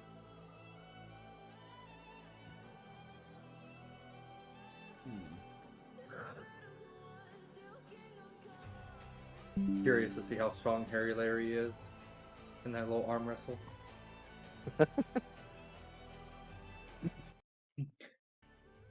Can I challenge him ask in the an arm captain wrestling? a question? Yeah, absolutely. Go ahead. What makes us the right crew for this mission? Because you volunteered. You knew up front. The first mate was honest up front. I told him exactly what to tell everybody. The fact that you volunteered for this mission tells me that you at least have some desire to find paradise. And that means your heart is at least somewhat in it. My previous crew, they just wanted to go home to their families, live in peace for the rest of their lives, and potentially buy their own land with as much money that we gave them. A severance, as it were.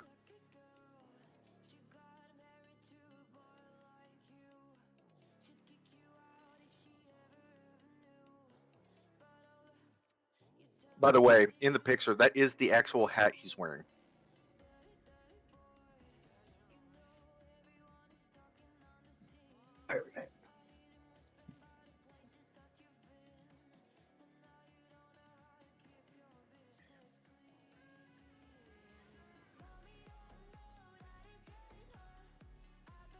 So what led you to leave your previous profession?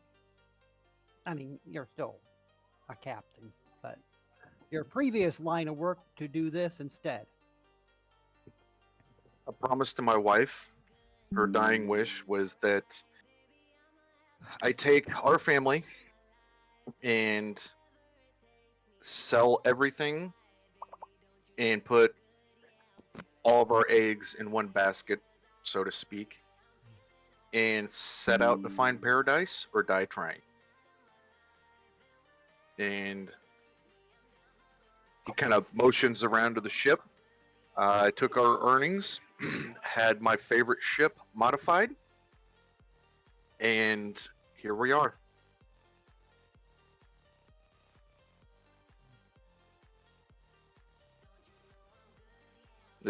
Which is why the ship is named Tabitha's Dream, because it was her dream that we finally find paradise and live happily ever after.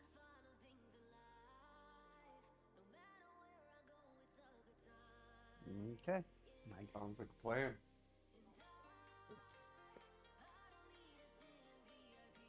Okay.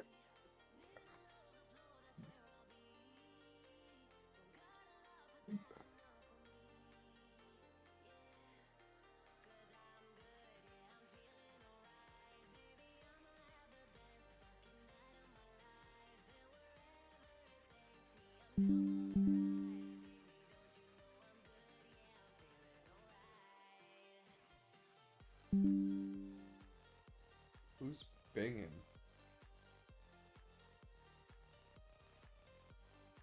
The captain kind of nods, and he's like, "No, I completely understand.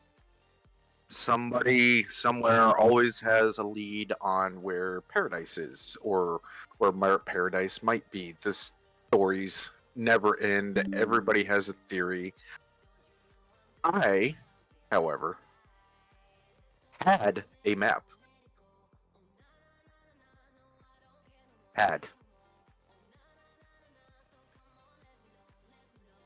Now, I will say, it was not a map to paradise. It was more of a treasure map or map of clues. Supposedly, this map was from one of the ancient captains from, what was it? Probably about 225 years ago now. One of the only captains that is rumored, although it might even be a legend at this point. It's said that this map is actually the map created by that captain, who was the only person to have found paradise and made it back. However, it was 225 years ago. A lot has happened since then. But it's the best thing I got to go on, and I've sat down. When I had the map in my possession, everything kind of added up. It all made sense. There was a little bit of a puzzle to it, but thankfully, Lady Hannah, being as brilliant as she is, I stared at that thing for 3 days. She stared at it for 3 minutes and solved it. I never claimed to be a smart man, but I am a family man. So maybe it leads us there to paradise. Maybe it doesn't. Maybe it's another wild goose chase. But it's a goose chase I'm willing to partake in. Where is this document now? Funny you should mention that. It is actually on Bavaria. A, shall we say, previous acquaintance of mine actually came to visit me and wish me good luck on my future travels for finding paradise. Come to find out, he came to visit me while distracting me with copious amounts of alcohol, as is the typical naval tradition. I woke up the next morning, he's gone, the map is gone. I have spent a small mint paying off informants to find out where he is at, and best intel I got, he is in an abandoned fortress on Bavaria, which is where we are headed. That was to be my next question.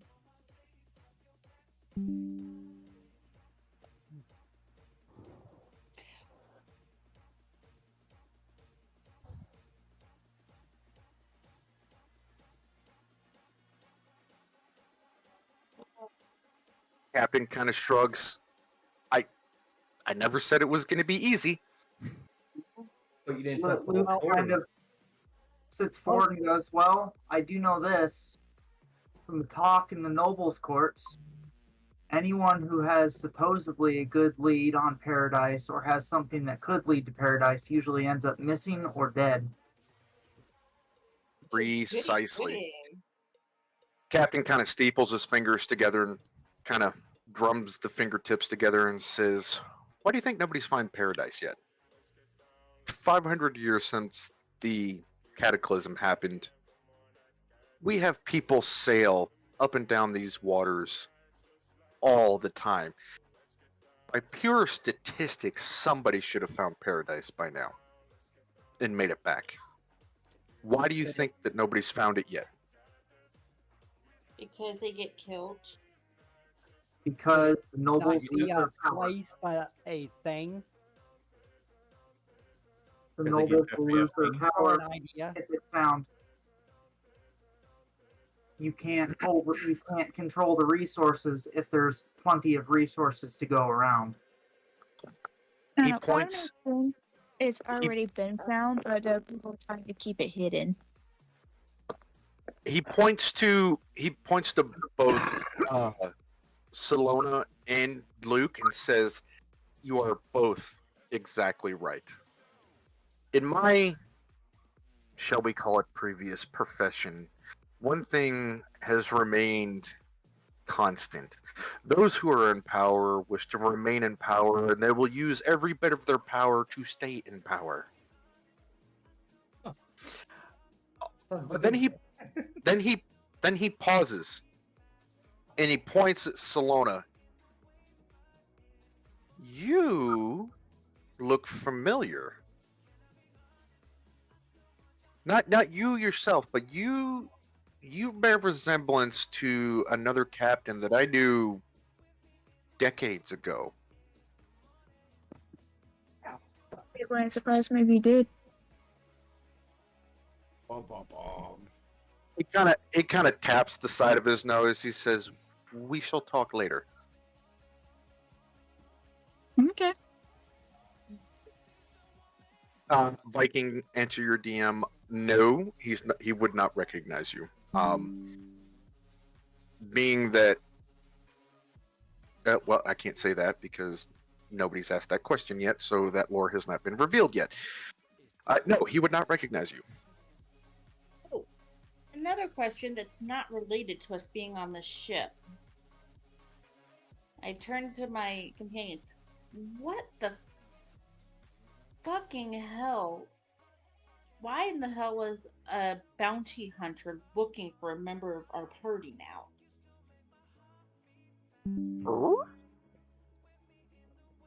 See, what happened was... That is a very good question, though. Well, the bounty hunter said they were looking for a pirate and looking for a certain member, so I'm guessing that person was or is a pirate. And they also knew another party member because I guess they were in the state. They thought they were trying to take the bounty. Looking between,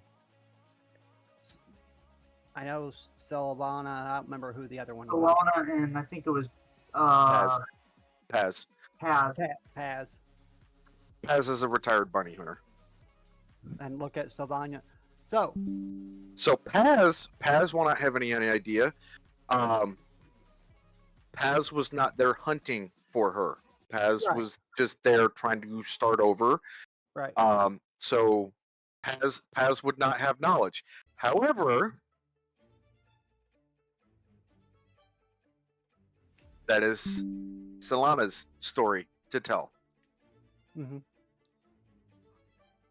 Whether she wants to reveal it to y'all or not is I just look her at her and option. go, retired or still active? Are you talking to me? Yeah. Yes.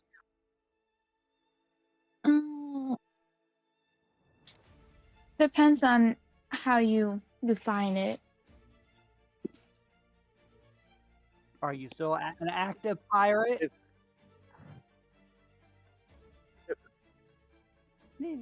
He's back. Goes, I don't care. They didn't have proof of arrest, so they were in the wrong. I'm just having my character stay silent. I love the Jack Sparrow-esque answer. Okay. This is the second campaign that we've had somebody pull something Jack Sparrow-esque. All right. I look at her and go, Potter. Not a problem. I mean, me and they didn't have a writ of proof, so he doesn't care. They were in the wrong. Right. Had they And I had a just look writ at her of and proof, go, he would have helped the bounty hunters.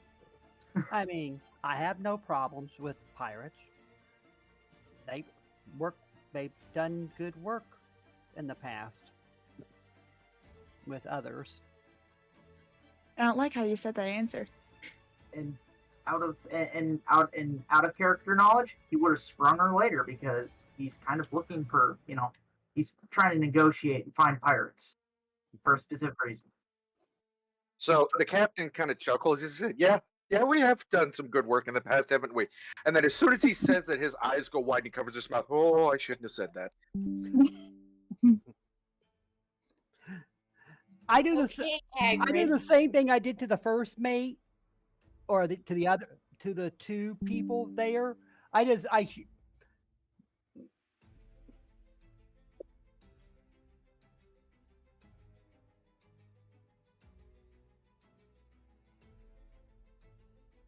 basically like No! piracy almost. No, it doesn't bother It's a me. good line of work. I'm a higher bird as it is. And it can be fun. Would you rather serve the corrupt nobles who constantly hike all the prices up, who are making it to where even the people growing the food are starving to death? Aren't you a noble? In power? Yeah. What do you think I'm trying to do? I'm trying to raise enough funds that are outside of government control to smuggle a shit ton of weapons onto my island and take up arms against my parents and overthrow them. That is my So, whole goal. trying to organize a coup. I'm gonna hand over control of the island to people.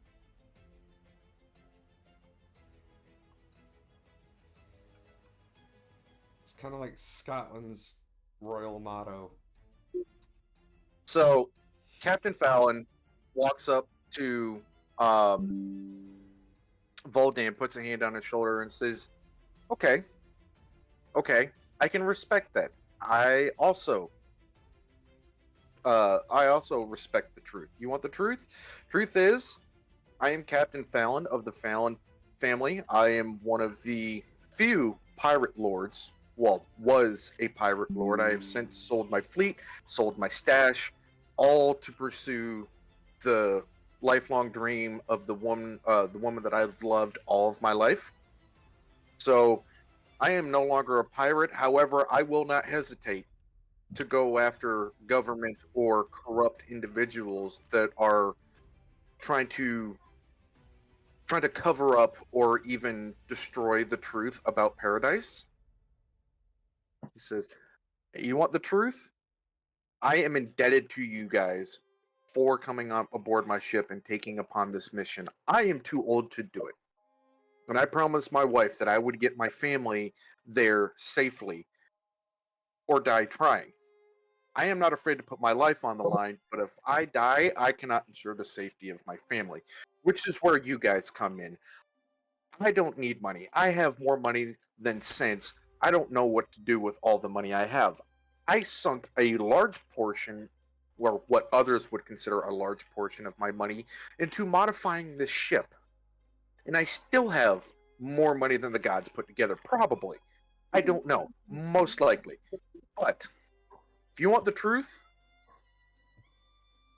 is, I will do whatever it takes to find paradise, and I don't care what the cost is. I will pay you whatever you want. I will give you whatever you want if you get me and my family to paradise. That's the truth of it." Cloud looks at the captain and says, "I'm happy to help you, but the only thing that I'm going to ask for in return is that if you have any information as to the whereabouts of Boof's lair, I want in." He kind of shakes his head. Yeah, I remember that adventure back when I was much younger, before the beard, before the gray hair, before the hat. I too went in search of Boof's lair, and despite all the evidence out there, I don't even think I ever came close. So I wish you luck with that one. If I find any information, I will more than happily turn it over, because I would still like to find it as well, but I think it's just another legend.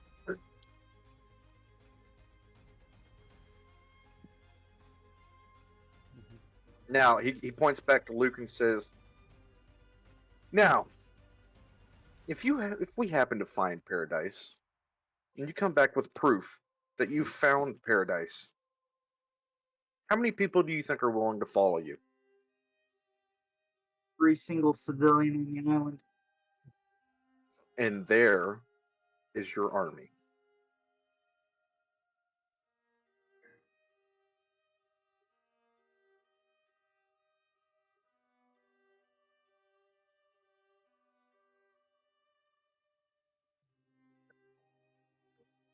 Hold on, catching up on messages here.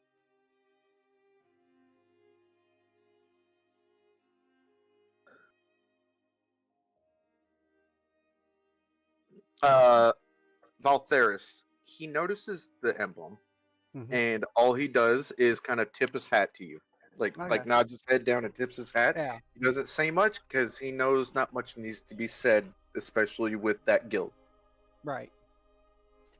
It basically just to show to him he has no problems with me. I could care less what his job does. We're along the same profession in different ways.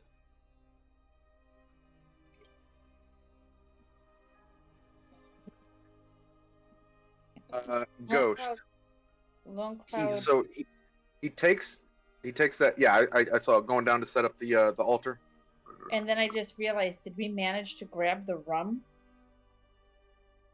Do you really think a former pirate captain with a essentially? I want to go say hi to my daughter. Okay. With a modified cargo pirate ship is not going to have a whole compartment dedicated to rum? But I paid for that rum. It better have rum. I'm gonna need it if I want to go on this trip. In fact, while you're going down there to pass by the to go set up the altar, you pass by the hold where all of the rum barrels are stored. There is literally like stacked 6 barrels tall and 10 barrels wide on each side of the hold of just rum. And some just say rum, some say peach rum, some say strawberry rum. Others are written in languages you don't even know how to read. Some look elven, some look dwarvish, some look some look like writing you've never seen before. One thing's very clear. This captain definitely has got his selection worth of rum. However, there are 2 barrels with bright orange paint on them with a triangle and a death, like a skull and crossbone on them.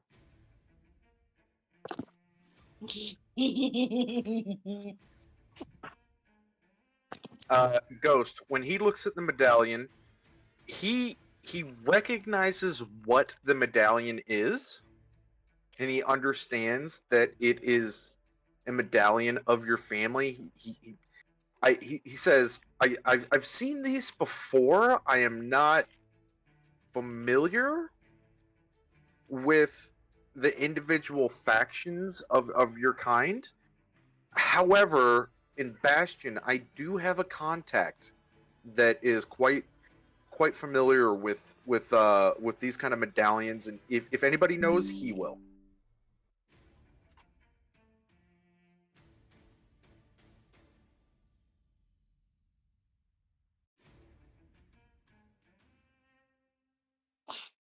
And it just so happens that after our business is conducted in Bavaria, we are going to be going to Bastion to grab some additional supplies and anything y'all might want to get a hold of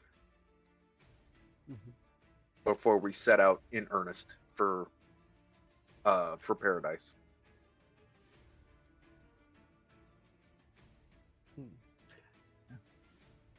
And is Horak normally clumsy, or just in taverns?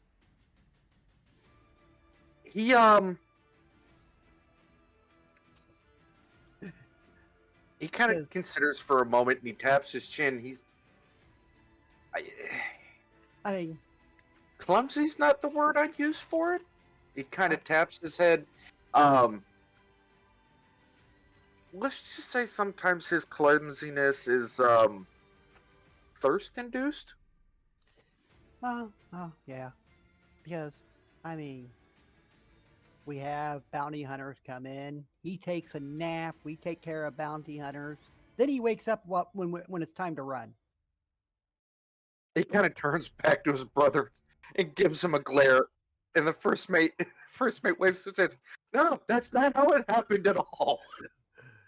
He's Did he not take a exaggerating. nap the entire time? not voluntarily. I just keep silent as I scratch the back of my head, going like, they totally weren't after me.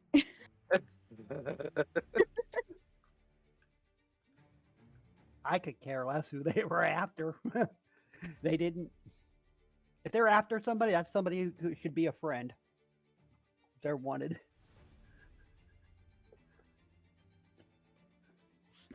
Okay, well, if everybody would like to make themselves comfortable, we have about a 2-day journey ahead of us before we arrive at Riveria. Winds willing. And then at which point, once you guys arrive in town, I have an old contact there. Well, I say contact, but honestly, he's almost family. He actually arranged for the materials for me to modify this ship, and I've been going to him for years and years and years, for my lumber needs, and he will be able to give you better directions as to where to find the old fortress. Mm-hmm. Okay, I'm back. Welcome back. I go back up to the captain. I seem to have left the rum at the tavern that I purchased. May I please use some of your store? Oh, another rum connoisseur? Yes. Oh. I won't go sailing without the rum. He gets a big old smile on his face, and he kind of steeples his fingers together and drums the fingertips together, and he says, "Oh, I was gonna save the feast for later, but fuck it, let's start it now." And he calls out for Bert and Benji to bring his best barrels. He points to you and says, "About the rum, stay away from the one with the orange paint." I kind of figured that. It is a particularly potent dwarven brew that is more likely to catch you on fire than to douse the flames. Oh, stop. You're giving me ideas. You what?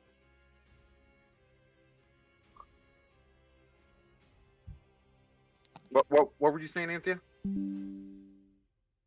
I said, you're giving me ideas. What did you say, Ghost?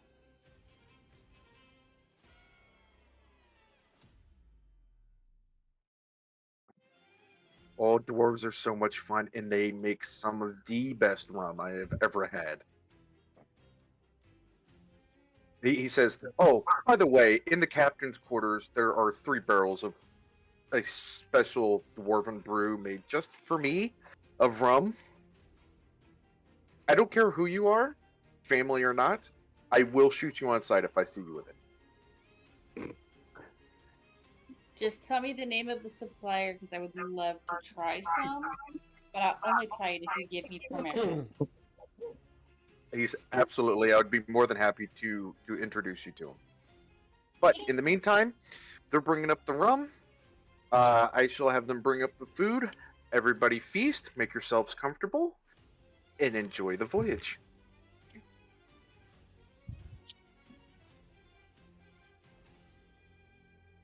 All right. Does anybody have anything that they want to do or ask or something along those lines before we transition the 2 days ahead?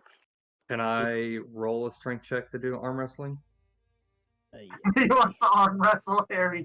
I got it. You goddamn right, I do. The first battle, and you're gonna have a broken arm. Well, I mean, it's a feast. People are going to be drunk. It absolutely. I mean, Luke wants to spar with Bert. It wouldn't be a proper feast, especially a proper feast aboard ship, if there wasn't a little bit of arm wrestling. So go ahead and make me a strength check. All right. Judge wants in on that too. did you see my message, Navy? Fuck. Fuck. No, I didn't. Where at? On Discord.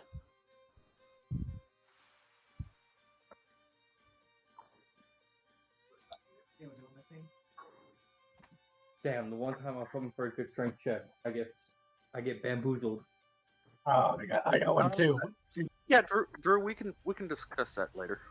Yeah, I figured as much. Okay, Bartholomew and Judge, I need both of you. Oh no. To make me a con save. How do I do that? I saved. So on your character sheet, you're gonna have your stat scores across the top. They're gonna be strength. Those aren't like strength, dex, and everything. Those are just the straight strength and dex and stuff like that. Below that is a little box that says save. Oh, saving throw. Saving throw modifiers. Hey Navy, I rolled the wrong one for strength. All right, fuck it. For this, Constitution. I did a strength save. So you want me to redo the strength throw? Okay, let's go. We'll just go with the 9. It's fine. All right. So Drew, you actually put up a pretty good effort. However, as you start hearing your gears in your elbow start to whir and grind a little bit, you kind of just like let him win before he does some permanent damage.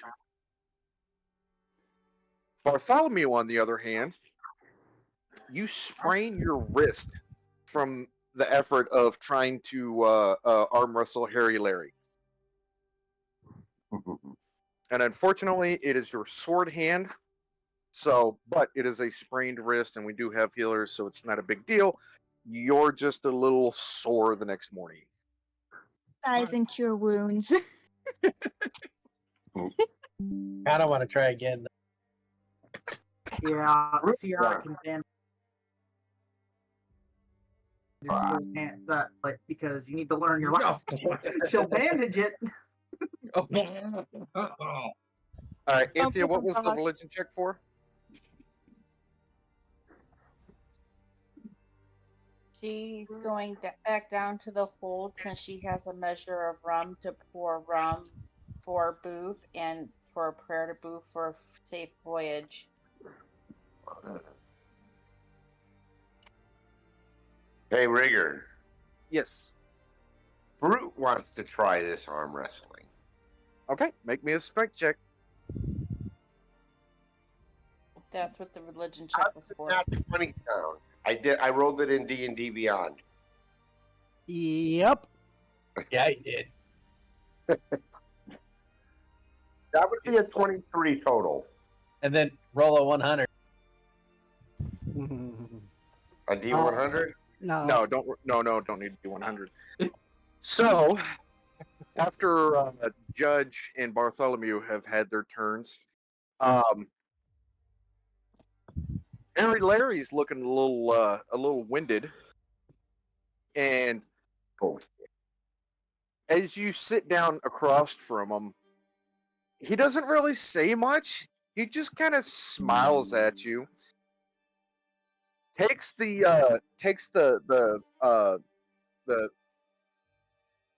cup of rum that he has, downs it, and then slams it on the table. Holds his hand up. You guys lock your hands together, and your eyes lock on one another's. At first, he gets an advantage and starts to push your arm a little bit over, and then you catch up and manage to start pushing his arm back over. And this goes on for about 2-3 minutes. Somewhere within those 2-3 minutes, all except for the first mate, who is actually on the helm, steering the ship, every other crew member is surrounding the barrel that you two are arm wrestling on. And finally, after about 5 minutes of back and forth, you hear this loud in his shoulder as he cries out in pain and fucking starts jumping, holding his shoulder and jumping across the jumping across the deck of the ship, cursing as loud as he can.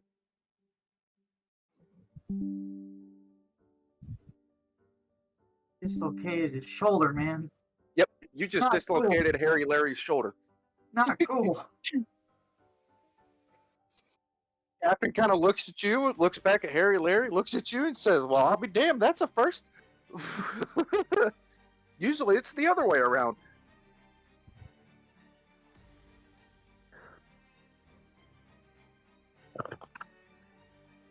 Hey, Navy. Yes.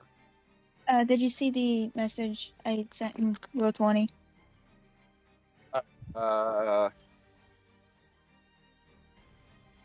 on. I've had several people sending me messages. Oh, well, I wanted my character to Flash Captain fall on her pirate tattoo as well. Oh, so you're showing him your tattoo. Mm-hmm. He says, yes, that makes so much more sense now. I knew your father. Long time ago. He and I actually served on the same ship for a spell. He was a good man. He was a very good man. Probably too good to make a proper pirate, but he was honest, he was fair, and he was just. And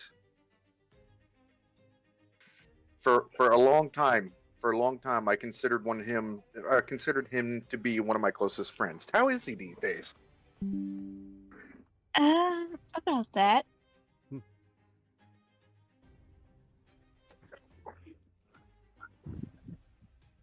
Is he ill, or what do you mean about that?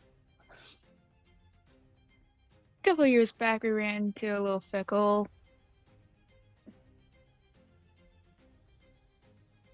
What you can visibly see his face start to go a little red. What kind of fickle?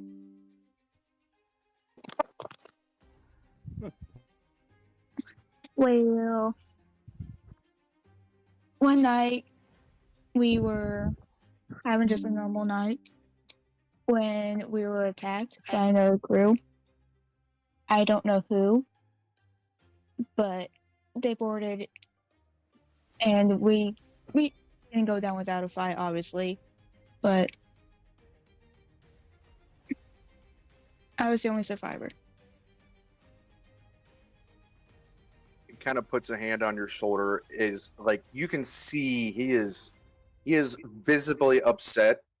Like his face is red. He is flushed with anger, and he kind of pats you on the shoulder. He says, "Before all this is over, I will personally lead you to the men that killed him." Those are the people I've been trying to find. Well, I have the means to find them. We will find them, and we will make them pay. That I promise you. Then he kind of rolls up his sleeve. He says, "From one mark of the pirate to another, I promise you that." Thank you.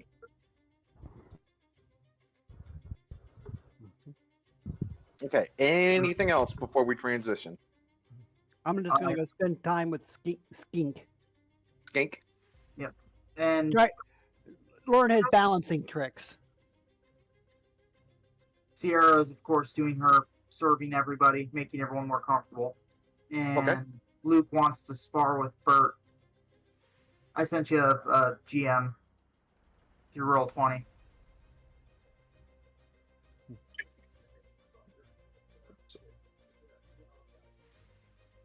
So Bert kind of tilts his head to the side and says, "Well, I don't know, no Master Goldfang, but I'll show you what I can do." And as he says that, he draws his blade, and in one quick motion, before you even realize his blade is drawn, about 3 or 4 hairs from the bottom of your chin drop down onto the deck.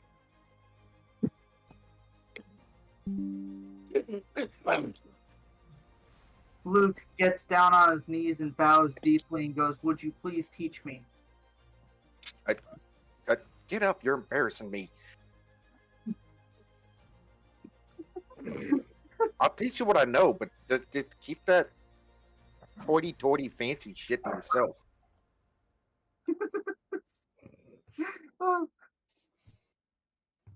Oh, sorry, force of habit.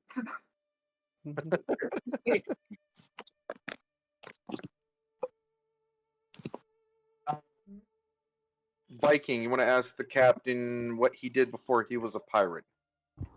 Yeah. He kind of sits down next to you and says, "Well, before I was a pirate, I was a pirate's son." As soon as he says, "My daddy was a pirate, his daddy before him was a pirate," and so on and so forth. The cataclysm changed a lot of things. People had to adapt. People had to overcome, and I come from a very long, proud line of pirates that, while we are pirates by our trade, we aren't the Fallon family has never been the kind of pirates that we just loot, murder, and plunder just because we can. We've always been something of the old Robin Hood type, I guess you could say. We rob from the rich to pay the poor. I remember about, I don't know, 15 years ago maybe, we came across this unmarked ship, no island, no faction, no company, nothing. Big old fat ship, thought it was going to be laden down with supplies. Come to find out, it was full of slaves. This crew had been raiding coastal towns and capturing women, children, men, little boys, and basically forcing them into servitude, selling them off to the highest bidder. So, I did what any decent pirate would do. I murdered the captain with my bare hands, had the rest of the crew executed, sent some of my crew over to that ship to teach some of these slaves, after I freed them, of course, how to operate the ship, and then I escorted them and returned them all home. Some of them decided to stay behind and man the ship, and I added another ship to my fleet.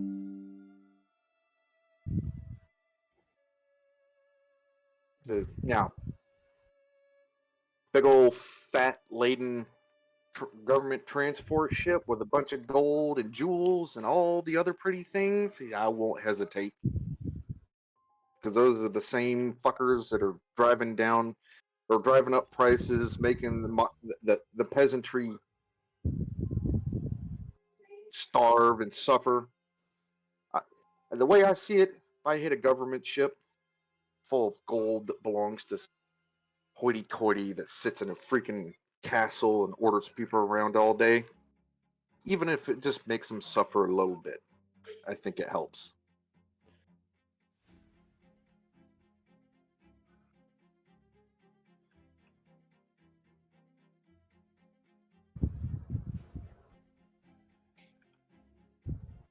Lone Cloud wants to become a pirate.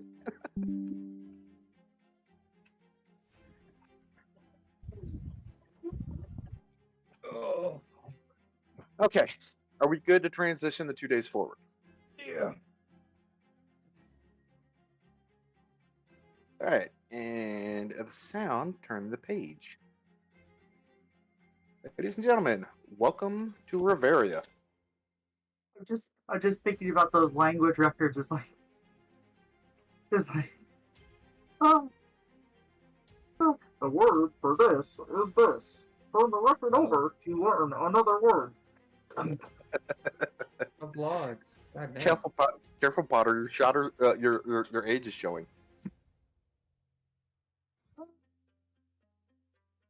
So, as you guys enter Riveria, you hit one of the port towns first, and then you guys take a chartered. It's for all intents and purposes, modern day equivalent would be a Greyhound. They essentially have a Greyhound service with carriages that go from the port cities to Riveria, being Riveria's the capital.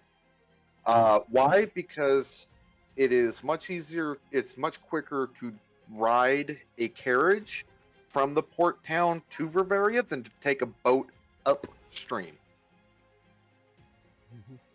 So, that said, the island's most of the land masses to the south. It only takes you guys about a half a day to get from the port city to Riveria. Riveria itself is actually sparsely populated, or densely populated. There's wooden and thatch buildings all over the place. Around the edges are several different sawmills. There is massive, absolutely massive horses. Probably they stand eye level with a Goliath. Think the Budweiser Clydesdales, but bigger. These horses have been specifically bred for hauling these logs to these sawmills. At the southern tip, where the river splits in two, you can see the area where they actually shepherd all of the logs that are sent downriver to be picked up and processed. That said, there's also a very vibrant market on the southern side of the city. There's also a not quite as big, probably about half the size, market on either entrance from either of the port cities on the east and west side.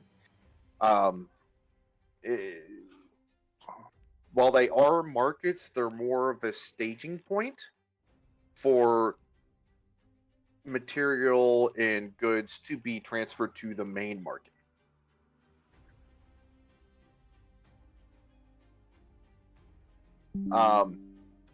So the gentleman you guys are looking for is one of the sawmill foremen by the name of Spotty.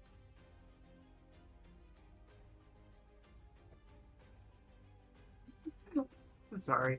We were talking Star Trek earlier. And I went, beam me up, Spotty. Oh my god.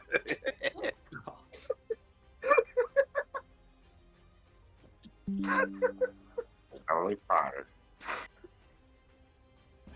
So it actually it doesn't take you guys long to track down Spotty. You in fact you actually ask a couple of people on the street, and there's only so many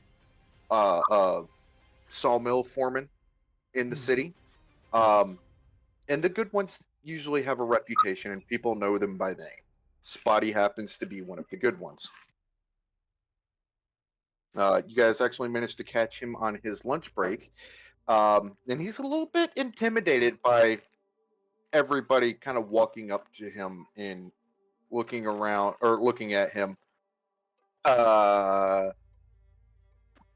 Whatever I was supposed to do, I did do. Whatever I shouldn't have done, I didn't do. How can I help you?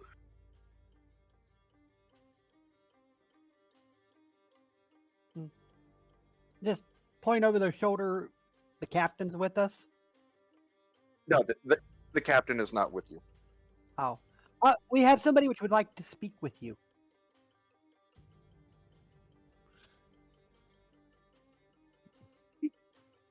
So the captain is not with us. Who is with us from the ship? The first mate is. First mate. Keep him away from the alcohol. So Luke kind of brings him forward and goes, well, we have a gentleman here that would like to speak to you. As my feline friend said. the first mate kind of steps out from behind the group and holds a hand up and says, "Hey, Spotty, how you doing, bud?" The Spotty kind of stands up, gets a little bit of a smile on his face, and says, "Oh, I haven't seen you in a couple of weeks. How have you been? How's the new ship working out?" First mate kind of smiles, puts his chin up, shoulders back. He says, "It is awesome." He says, "I don't know what tree that lumber was from, but I have never had such an easy time working with material like that. Thank you so much." Spotty, at which point he takes a bow. Now, I assume that you guys aren't here for lumber order? Nope. First mate says, I understand you know a certain location where certain somebody is located. Spotty kind of looks around to make sure like nobody's looking in his direction. He says, you're here for that. Wait here one moment. He disappears into the back of the sawmill. Comes back with a small pouch, a little bit larger than a coin pouch. He says, "Everything you need to know is in here," and he hands it to the first mate.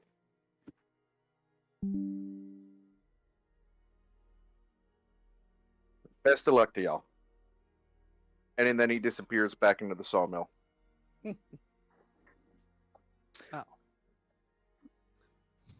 First mate opens up the pouch, and there's a small folded piece of paper in it. When he opens it up, it reveals a actually very detailed and very hand-drawn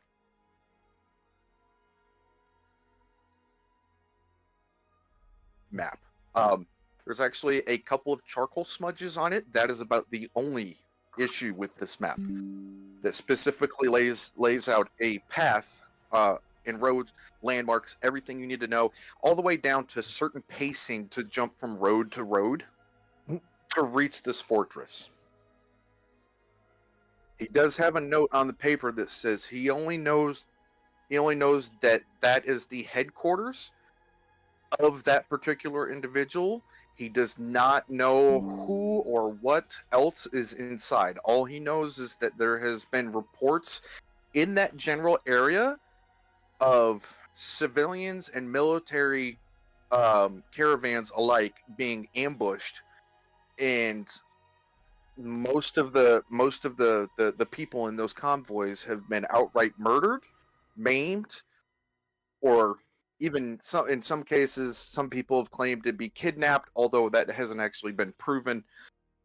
But either way, somebody is out there doing something land pirates, as it were. So he just at the bottom of it, he signs, "Spotty, best of luck." How can you figure how much time it'd take us to get there? Day and a half. Day and a half. Day and a half of walking? Day and a half of walking.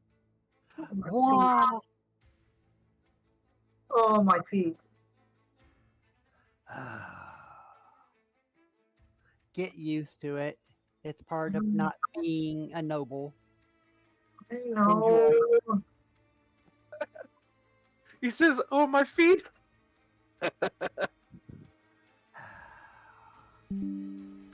Groot, yes, I'm not putting tokens on this. This is just something to give you guys a visual representation of what the town looks like. Okay, I was making sure I didn't lose my fucking mind. Yeah, no. Like there's, I only put tokens down on maps that are there's potentially going to be combat on that map. So you're saying There's no been combat on the Tabitha stream?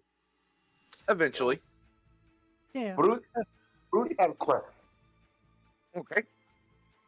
Wouldn't it be easier instead of walking if we found caravan going in that direction? You can try. Caravan? Still a horse and We can wagon. work with the caravan. Stop being a pain. Caravan. Walk it. You can try. Ask around. Or couldn't we just couldn't we just Do get caravan? Yeah, do we want everybody to know where we're going and put a caravan possibly in peril? They've been Or being why don't we attacked. just what about the gold that Lone We Cloud could go got? for the caravan. I mean, you've got perfect bait right here. We can Hello? steal it. We can steal one.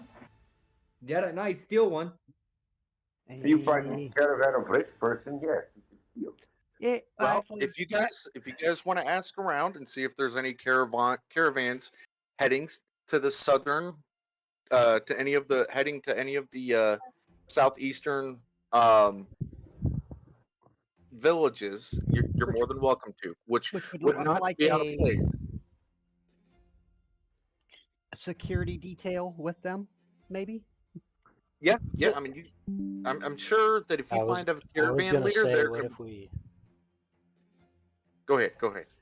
I was gonna say, what if we all pose as just a group of people that happen to arrive on the same ship and we're looking for work as guards on a caravan? Well, so here's the thing: like the caravan leaders are the ones that hire the guards. Mm-hmm. So I am sure that you would have absolutely no issue finding a caravan leader heading in that direction that would be happy for the additional protection, even if it is only part of the way. All right. Okay. So here's the thing: each island has its like capital city where its primary resource is handled. However, there are smaller villages and settlements that grow certain perishables that are not able to be transferred through voyage without spoiling, right? So, like any kind of meat, so like pigs, cows, chickens, like a lot of that stuff's going to spoil unless you preserve it with salt. But not everybody wants salt pork. Not everybody wants, salted fish and stuff like that. So it actually makes more sense to have them have little villages where they have small little farms that are mostly dedicated to feeding those animals as well as raising those animals to provide the meat. So those smaller villages deliver the meat and eggs and the other items like that to the main city. They get, they trade for the things that they want, the things that they need, and then they take the caravan back. So caravan leader is pretty much just a group of farmers getting together to go sell their goods at market. Well, where could we find caravan leader here? Well, same place you find any farmer, at the market selling goods. But the question is, this is Port City, yes? No, this is not Port City. This is not a port city. This is a manufacturing city. They have it here. The reason they have it here is because they have two rivers. The river splits off at the southern end of the city, which is where all the logs are at. The logs are then transferred to the sawmills. The sawmills themselves, the actual blade that they use for processing the wood, is operated by water wheels running off of the river. Like the logging, like the old logging things where the river is literally just filled with logs floating down the river towards the sawmills? Yes, just like that. And then the movement of the water turns the water wheel, which makes the blade go up and down for processing the lumber.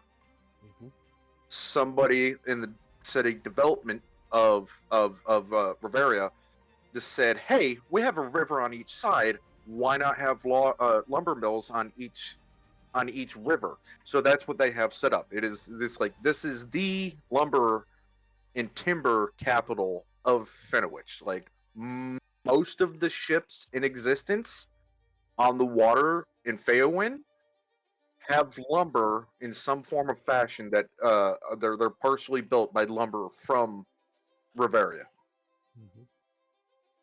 Okay. So we all kind of get everybody to gather together. Luke, use your noble. You're looking for transit, and you either want to hire guards to go with you if you can find somebody we can get caravans to use and go with them.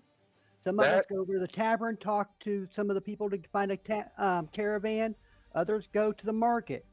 We'll find who we need to in short order. Luke showing off his nobility might not be the best idea. Oh. Yeah, he's hiding his ring. Not that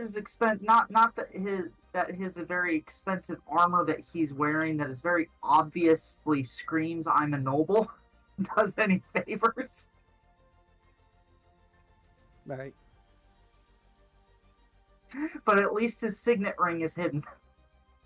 So, Luke's parents have actually raised the prices on food. So it's actually putting a significant economic strain on the other islands. People are not happy with Fenowitch nobility, right? Or the Fenowitch nobility right now because, so him advertising himself as a noble, especially a noble from Fenowitch. That would be different. Send Luke back to the taxi and tell him to wait. In other words. My passive perception is better than what I rolled. My passive perception is 13. So yeah, Luke is just he's gonna take cues from Sierra on trying to act subtle and blend in. Okay. Because he knows that, these aren't his people. They don't understand that he is not his parents. Walk over to him and Sierra. You want him to blend in a little bit? Find some mud and start splashing it on him. There. Now you don't look like too clean. Your money. Yeah, you're too clean. You need to look like you've been out. You actually do work. I'm kind of like lightly brushing the mud on the armor, like, ew. It's just kind of gross, but I guess I could live with it. Let's just get a little dirt under the clothes Would too. you like mud or blood or muddy blood?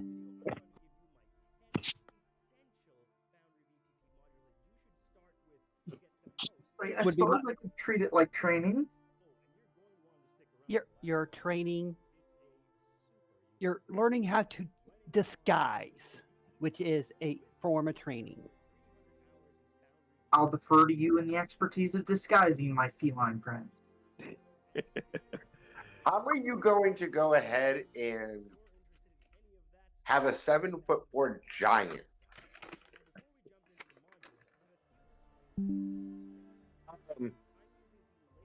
So your kind is not common in these parts, but common enough that you don't really draw a lot of attention. If that makes sense. You're not. Do I draw attention? A Warforged? Yeah. You catch a couple eyes, couple people turn their heads, some do a couple of double takes, but nobody really says anything to you, nor do they give you any kind of dirty looks or anything. It just kind of your kind are much more rare, and it's one of those. It's not every day you see a Warforged in Riveria. So wouldn't it be more weird since there's more than one Warforged? Not necessarily, no.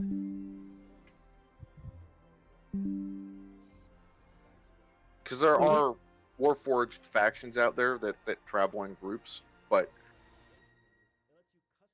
it just not that often.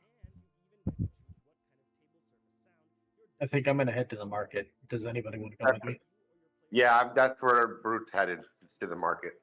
Yeah. Hey, while you guys are at the market, if you can find me some poison, I would appreciate it. Is going to investigate, find the caravan to find a caravan leader, while also. Okay, who's going to the market? Brute. Anthea, you're even with your passive perception, you really don't notice anything out of the ordinary that screams caravan or farmer in the taverns. All right, so Okay, then I'm Brute, going to the damn Judge. marketplace. Okay, Just so gonna go Brute looking. and Judge, make me perception checks.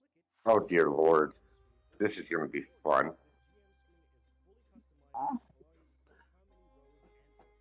How about that? Vile will look Oh, wow. around. Is there a job board anywhere? A what?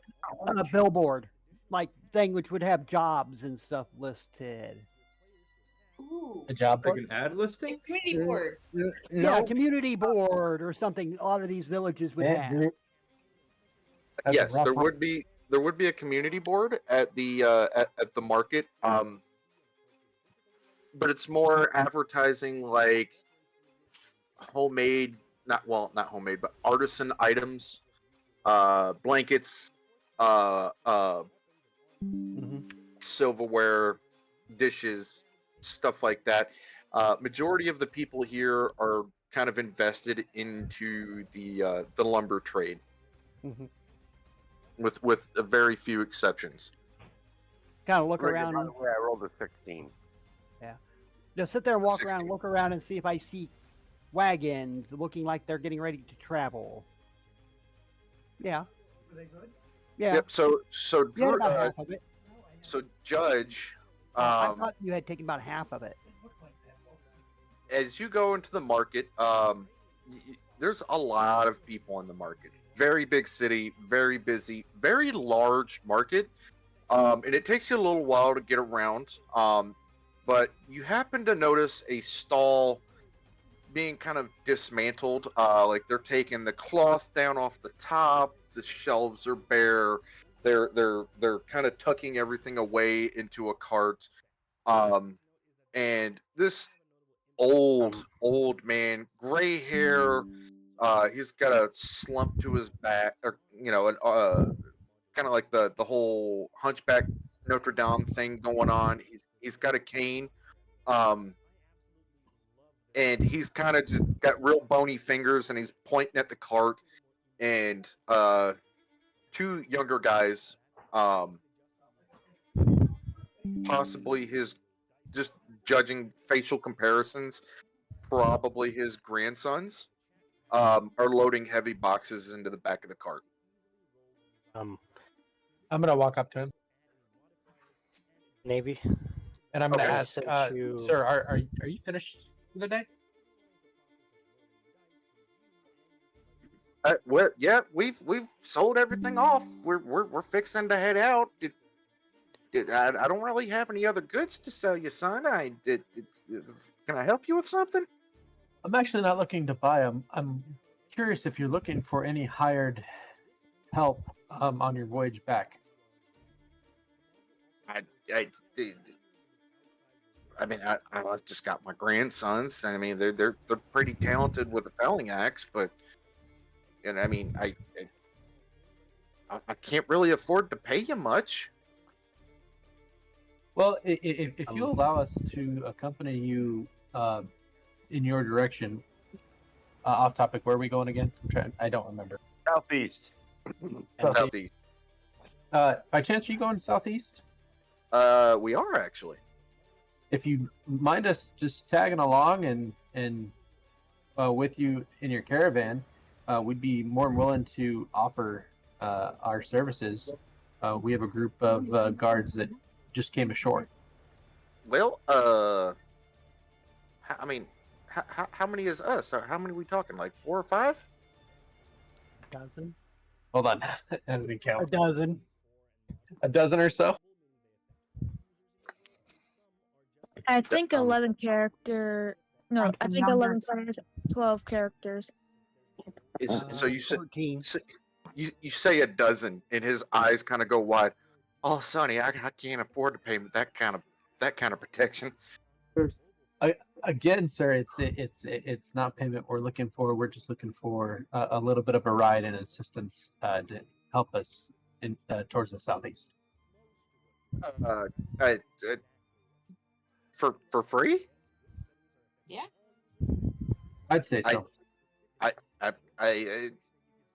I would say whatever he's willing, but you know, free works. Boners, Maybe I pinch me. I sent you think I'm a- dreaming. No, Viking. Not Goes this up to him and particular pinches one. him. You're wanting to escort us for free, even though part of the way. I get it, but like, what's the catch? The catch is we have a few people in our group that can't bother to walk the way, so we need to find a proper way to get them there. Ah, so you're traveling with pansies. Gotcha. Well, I guess. Oh god. Well, I guess we got room for them. I'd be more than happy to have the company and the protection. Consider yourselves hired, borrowed. Borrowed. Let's go with borrowed.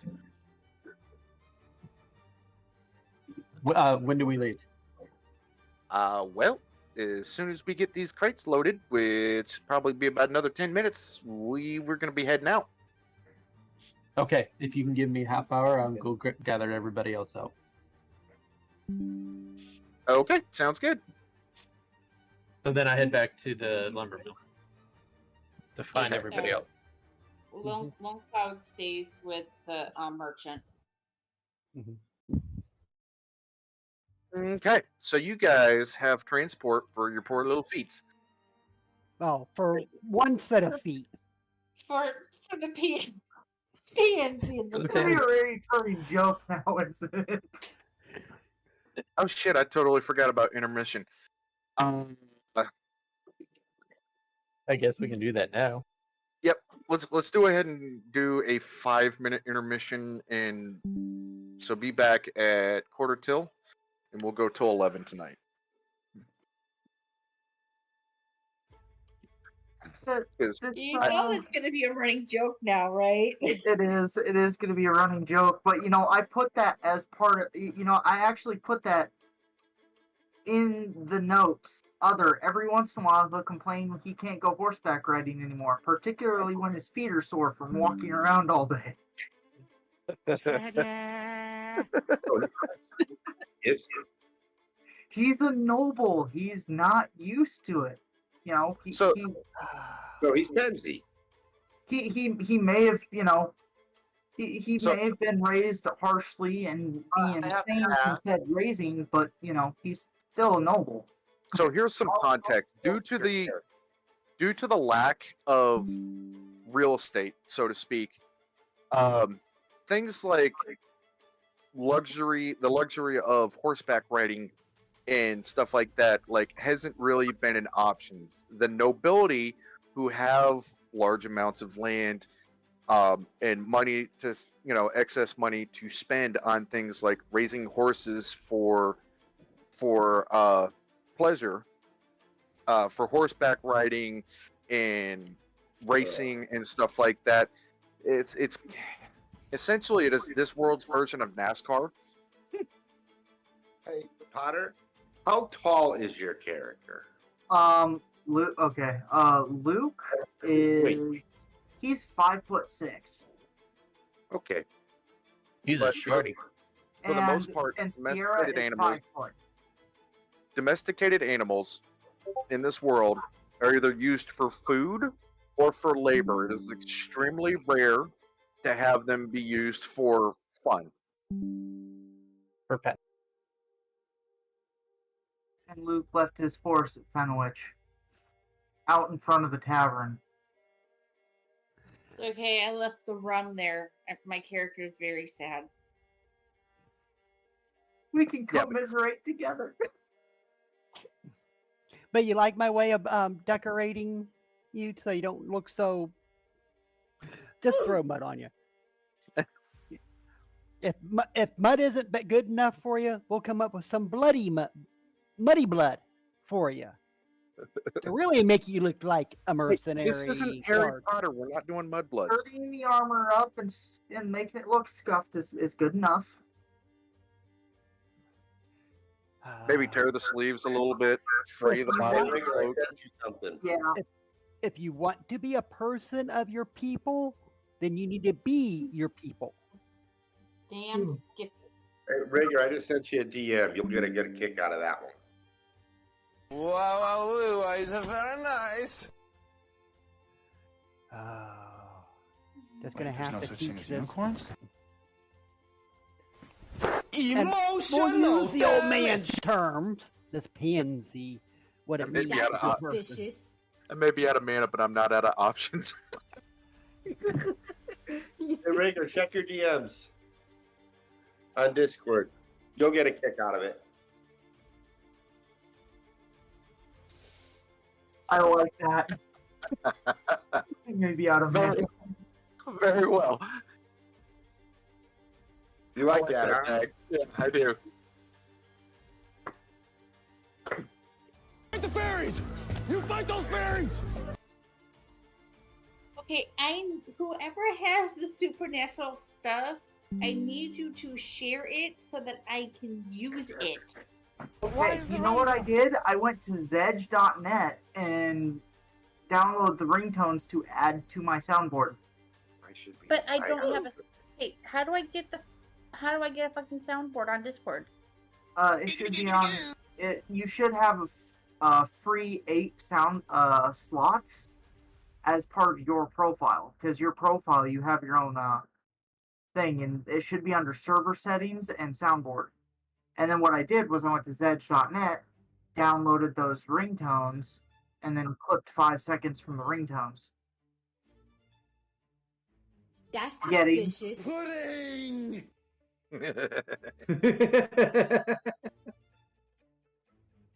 Snakes. Just because someone mentioned supernatural. Snakes.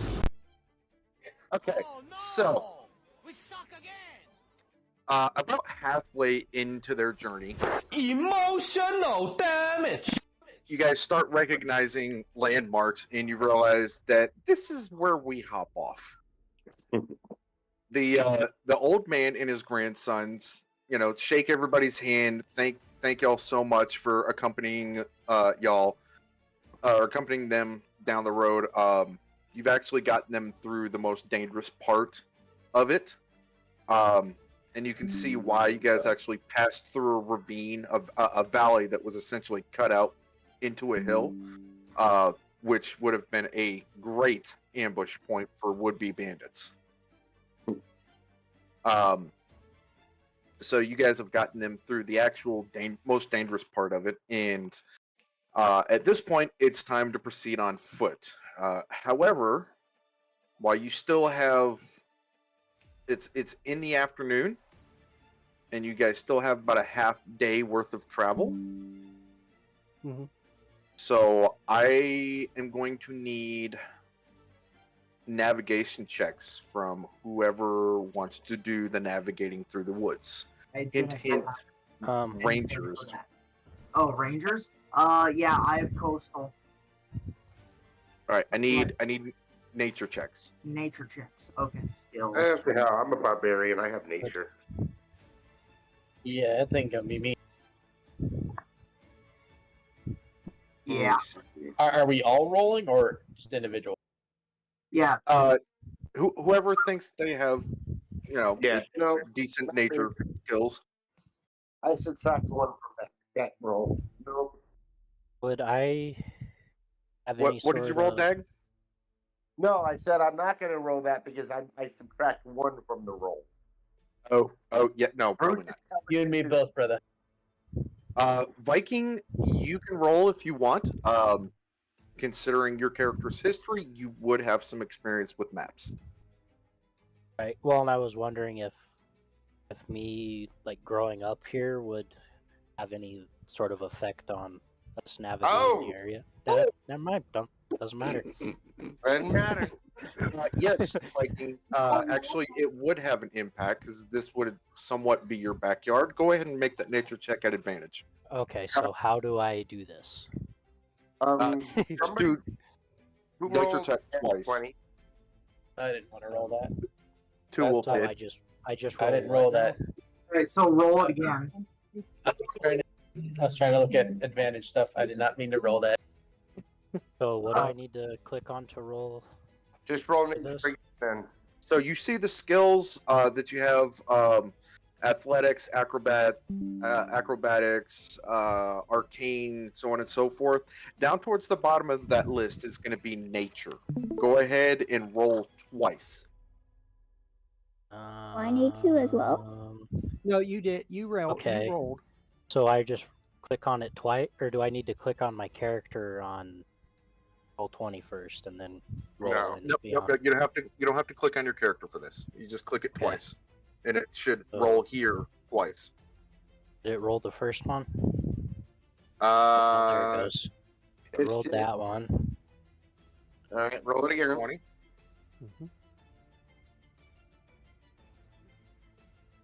So a 20. Okay.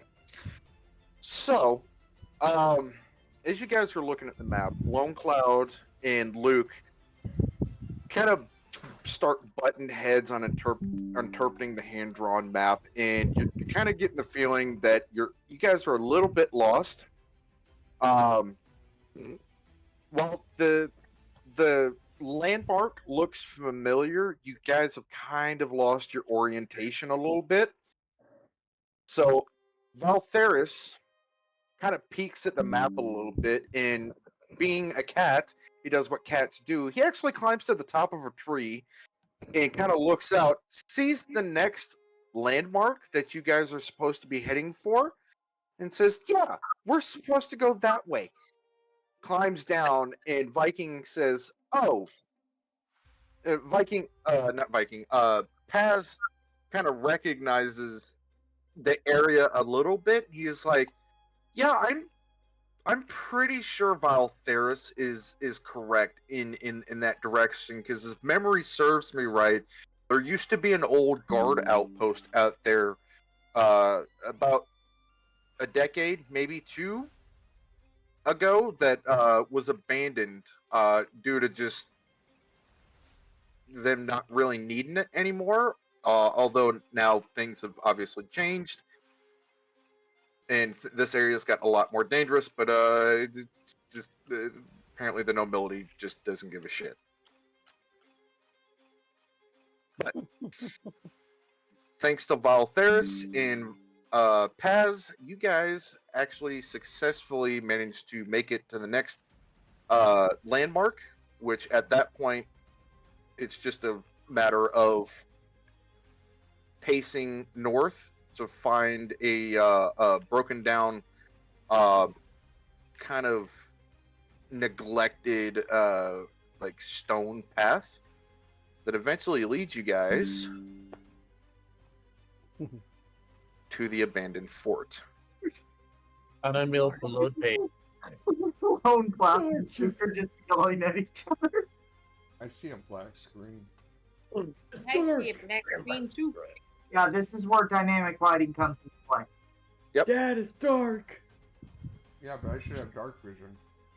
Yeah, do I. Yeah, but you gotta put us on the map yet. Oh. Yeah, it's still loading. No, for me. you guys are on the map. It is It's loading. black for us. It is black, dude. Yeah, it's Yeah. solid black. Did the fucking lighting not transfer, or the dynamic? Awkward. Doesn't fucking look like it. Motherfucker! No, it didn't.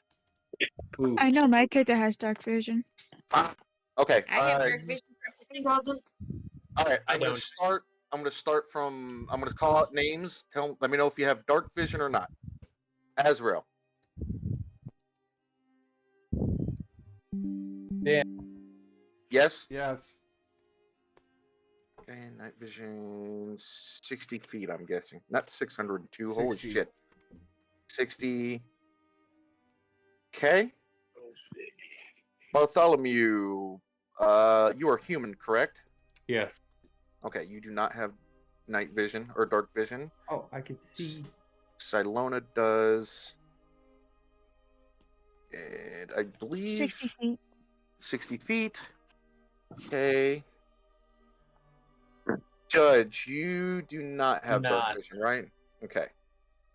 Luke, Luke does not have dark vision. Sierra don't. We're gonna have to use our torches, or we're gonna have to rely on scent and hearing. Yeah, Brute does not. Nope. I have dark vision As up does to not. 60 feet. Yep, and you are next. So let's get that added. 60 feet. My bad, guys. I thought the lighting settings were going to transfer.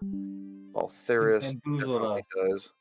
I mean, I do have a light cantrip, so like I can touch an object and it will produce light for like 20 feet. Kiko, do you have dark vision? Kiko's I do cat. indeed. It's Kitsune, so she should. Yes, I Hold do on, indeed. Yes, okay. Let Raina speak, guys. She's got a voice. Let her use it. Sorry. Voldan, I'm pretty sure, does not. Nope, he He has does. 60 foot. He put in chat. Oh, okay. Actually, Yeah, that makes sense because it gets dark in deep water. Okay, that makes sense. Okay, and Sierra, no. No, she's gonna have to rely on a torch or her scent and hearing. Probably scent and hearing, and the surrounding light. Okay, so as of right now, you guys are in the woods on the edge of this fortress. I don't see jack shit, and I know I've got dark vision. Well, you might have to move up a little bit then. Yeah. Okay, am I not seeing my damn token? I don't Yeah, see my at the name very on- bottom. I don't even see my token, Right dude. here. I'm pinging you. Yep, very bottom. Yep. Nope, I'm still not seeing anything. Oh, okay. And my name and the bars disappeared on my character. Same with mine. Because I have 60 feet dark vision.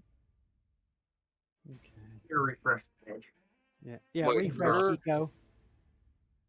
Yeah, Let me refresh, refresh. Kiko. I'm not. Yep. What the hell? Oh, there's yours. Let me double check yours real quick. Names Oh. are there. There you go. You should be able to see something now, Anthea. On cloud. Okay, yep, refreshing worked. Mm-hmm. Oh, dear Lord Jesus. help me. You got vision now, Anthea? You should. I'm refreshing right now. And who's putting off all the light? Okay, I Or is that just see. my vision? I Yes. see. The guards are. They have torches in their hand. Oh, okay.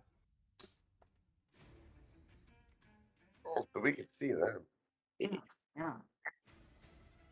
So yeah, they have torches. They are illuminated. You should be able to see them. Yeah, I can see one in front of me. Yeah. Now I can but see. I've got the lighting. It's good. There's two. everybody already moved all the way up, so. Everybody go back. Yep. Okay, so they are kind of sitting there guarding the door. You guys have the advantage sitting in the tree line. It is nighttime. So if anybody wants to make some like surprise long range attacks or like try to sneak up and subdue them, hold on. My character has to know. Hold on. We'll go from the top of the list. So Two Wolf. Yep. Yeah, I can. Depending on if somebody else is going to go for the other one, I can move through sneakily and get to one, and try to subdue them quietly, so we don't announce our arrival. If they haven't seen us. Shooting would kind of defeat the purpose of being quiet, even with crossbow. Yeah, Because we have that's our. kind of what his character does. Yeah. Like Yeah. Two Wolf's character is an assassin. Like this is kind of right up his alley. Yeah, I'm fine with him doing that if we can have our mage or our sorcerer hit the other one. We can't try. Well, you also have a couple of rogues and a couple of We have a rangers. ranger. Yeah. So rogue So- on each one, and then a ranger doubling up on one, and the mage on the other. Stop. Yeah, I could cast Hunter's Mark on the one on the right, and then use my bow. Okay. All right, Valkyries. Go ahead and make me a stealth check. Oh Lord. All right, Lone Cloud, go ahead and make me a stealth check. Looks like Valtheris is going for the left one. Are you going for the right one? Lone Cloud, Azrael, do you want to shoot somebody? Yeah. Right. Valtheris, you managed to successfully sneak up on the left one. You are within. Oh shit! Yep, within melee range. Fucking nice, Lone Cloud. Yeah, you definitely. You actually make brute jump with how stealthy you are, because as you're walking by, you just like the sleeve of your shirt just happens to brush along his side, and for a moment, Brute thinks there's a bug crawling on him and kind of tenses up real quick before he realizes it's you. I think Azrael wanted to hit somebody too. Azrael, which one are you going for? That'd be Dan. Left one or right one? Left. Left? And who's our other ranger? Is it Shauna? I'm gonna use Shauna. Shauna. Oh, yeah. Yeah, let Shauna, because Luke is kind of blind. He's under the light on the torchlight. Okay. All right, Shauna, which one are you going for? Left or right? Loretta? Yeah. I don't know. We can't hear Loretta. She's not here. She's. Oh. Well, does Kiko want to take a shot at the one on the right? Well, no. I mean, what I Or mean the by left? not here is she's not at the house, so I don't know what she's doing.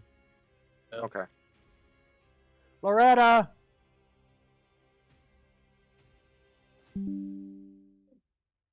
Might have stepped away to use the bathroom or something. No, it just muted and unmuted. I don't know if her headset's working or not. Somebody want to move? Type in roll 20 if you can't, if your voice isn't working. You want to go for the one on the She's right? typing. Okay. There she is. Okay, so we got two on the left. Right. Luke, are you going for the one on the right? Yeah, he can go for the one on the right. He's going to cast his Hunter's Mark to sort of... Does Kiko want to hit with a cantrip? It's a spell. No, Kiko. Oh, I got Firebolt, but I don't know if that'll Yeah, that will. be That'll off work. over here. Yeah, I can go for the one on the right. Okay. With Firebolt. All right, so everybody making your sneak attacks, go ahead and roll me attack rolls at advantage. Okay. So that's just rolling it twice. Oh my god. Yep. Oh my god. The one on the right's having a bad day. Yep.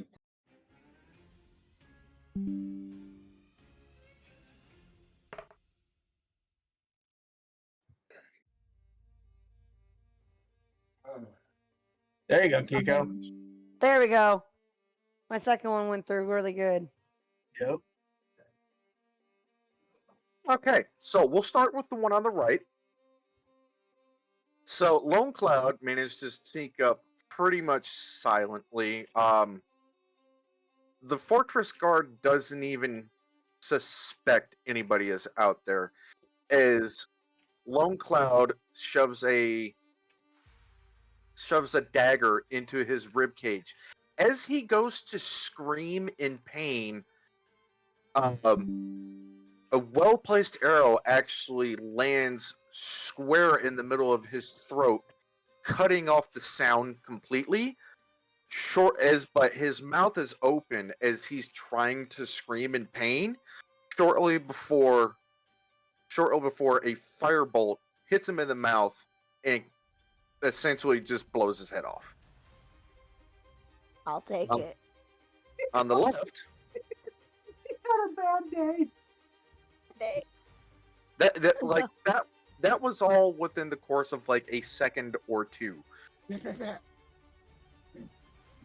All right, so where is Balther? I have two weapon stuff, so I did rapier and a dagger. Okay.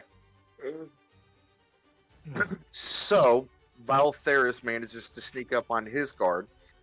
So as a dagger plunges into the hip of the guard, before he can even open his mouth to scream, the rapier comes up from under his chin and then penetrates through the top of his head. As if that wasn't bad enough. Where is Dan's? Yep, there's Dan's. An arrow from Dan's longbow embeds itself in one of the eye sockets of the guard. You know, shouldn't have been talking shit. Well, Trident pins his head to the wall.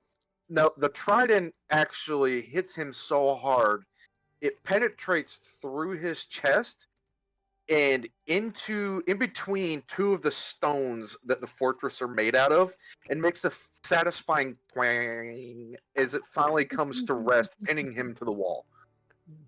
Did someone call 911? Holy shit! Shauna did. Sounded it, yeah.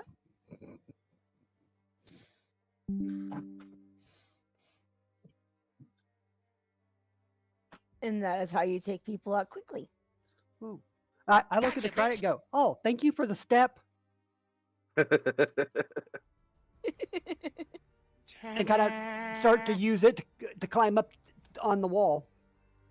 Oh my gosh, the Peter Griffin to that was perfect. Did someone call 911? Holy shit! Yep. And for... I'm surprised nobody's done this one yet. I will send you to Jesus. I will send you to and Jesus. for Lone Cloud's wonderful XP tracker. 75 each, so a total of 150 for those guys. Okay. Those guys are done and over with. Now you guys have a locked door in front of you. Okay. Can I use the Trident to climb up the wall on the wall and try to? Is it a wall or is it? It's a wall. However, you being from the background you are from, you will recognize this structure as not being very sturdy, and you're more likely to hurt yourself on the roof with a potential cave-in than you are to actually hurt somebody down below. So I turn around, I look back, and I go, Brute, would you like to make a new door for them? They need a new entrance. Brute will go running at the door. Can he see the door? I think he can see the door. Oh, either the door or the wall. The place is decrepit. He's making a new door. Yeah, that's what I was suggesting. A new door. Yeah, but there's no light on the door now. Yeah. Yeah. But hence why a new door. If it's decrepit, he should be able to go through the wall. Can somebody pull out a torch? Yeah, Luke and Sierra are pulling out torches. Okay, hold on. Let me set up the torches. Yes, Lone Cloud, if you would like to go ahead and try to pick the lock, you can. What do I need to roll for that? Keiko has a spell called Dancing Lights. Dancing Lights is essentially the D&D equivalent of a flashbang. Oh, okay. Yeah. Okay, so I didn't know if it would help me get light. Technically. How do I... Okay, stupid question. What do I need to roll for that? Thieves' tools. Okay, for those of us who've not used D&D Beyond before. Oh, that's right, because they don't do tools in D&D. A sleight of hand. Okay. Yeah, you just ask +2 to the roll because of the Thieves tools. They give you a +2.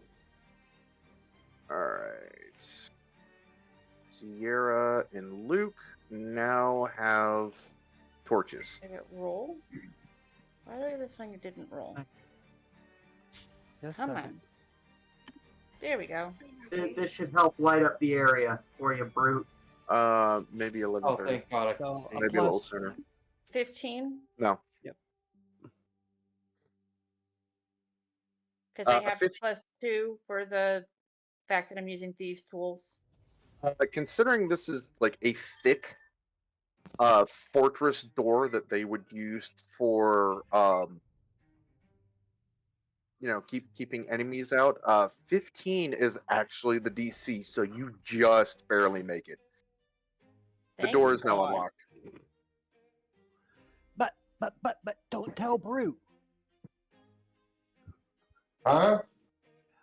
Crack the door and let Brute just keep on running. I know she's a practical jokester, so. Push it open. Right. No, I see her character as a practical jokester. That's exactly what I would do. Are you cracking the door? Like just Yes, leaving it I am. slightly ajar? Okay, Brute, would you like to run at the door? Yes. Okay, make me a strength check. Okay. Get down, Brute. Knock it down. Give me a second here so I can pick it up.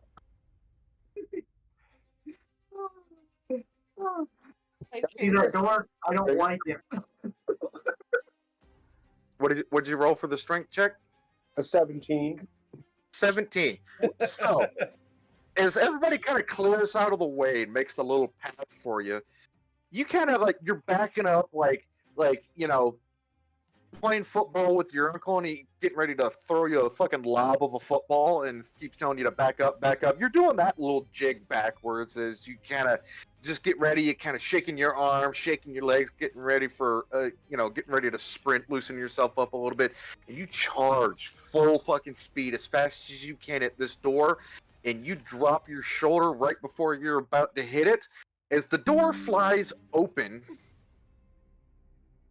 and you hear a squeal and a smack. Smack that all on the floor. He's looking at where that laugh came from. Huh? You definitely feel the door hit something on the other side. So as you... You feel the door hit something on the other, as the door swinging open and you're pushing it with your body, you feel something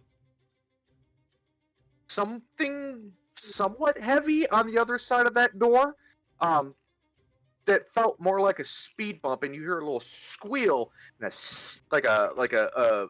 bloody smack against the wall on the other side of the door, as the battered remains of a goblin slowly slide down the stone into the fucking water barrel on the other side of the room.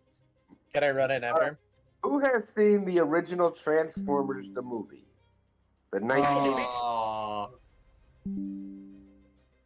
Yes, no? I will send you to Jesus. Brute looks at the goblin and goes, I'm sorry. Whoops.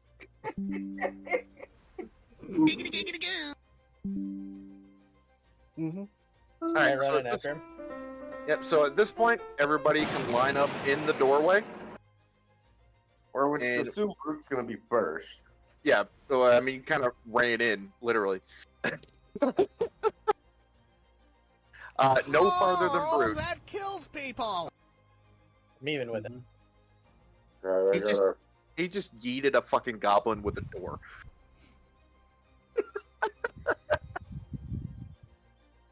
What goblin? Don't you mean the giant flap that's on the door on the side of the wall? The greasy smear on the wall opposite of you. So just curious. When That's no when less he dumb said that than he worrying ran about over the them. goblin, did anyone else picture like Tom and Jerry cartoon kind of thing Yeah. going on? Yes. Roadrunner. I picture Transformers the movies when the Dinobots came in. The original Transformers movie when the Dinobots showed up. We keep Luke by Judge because I have a shield. Oh, Luke doesn't have a shield, but sure. Oh, I didn't know you had a shield too.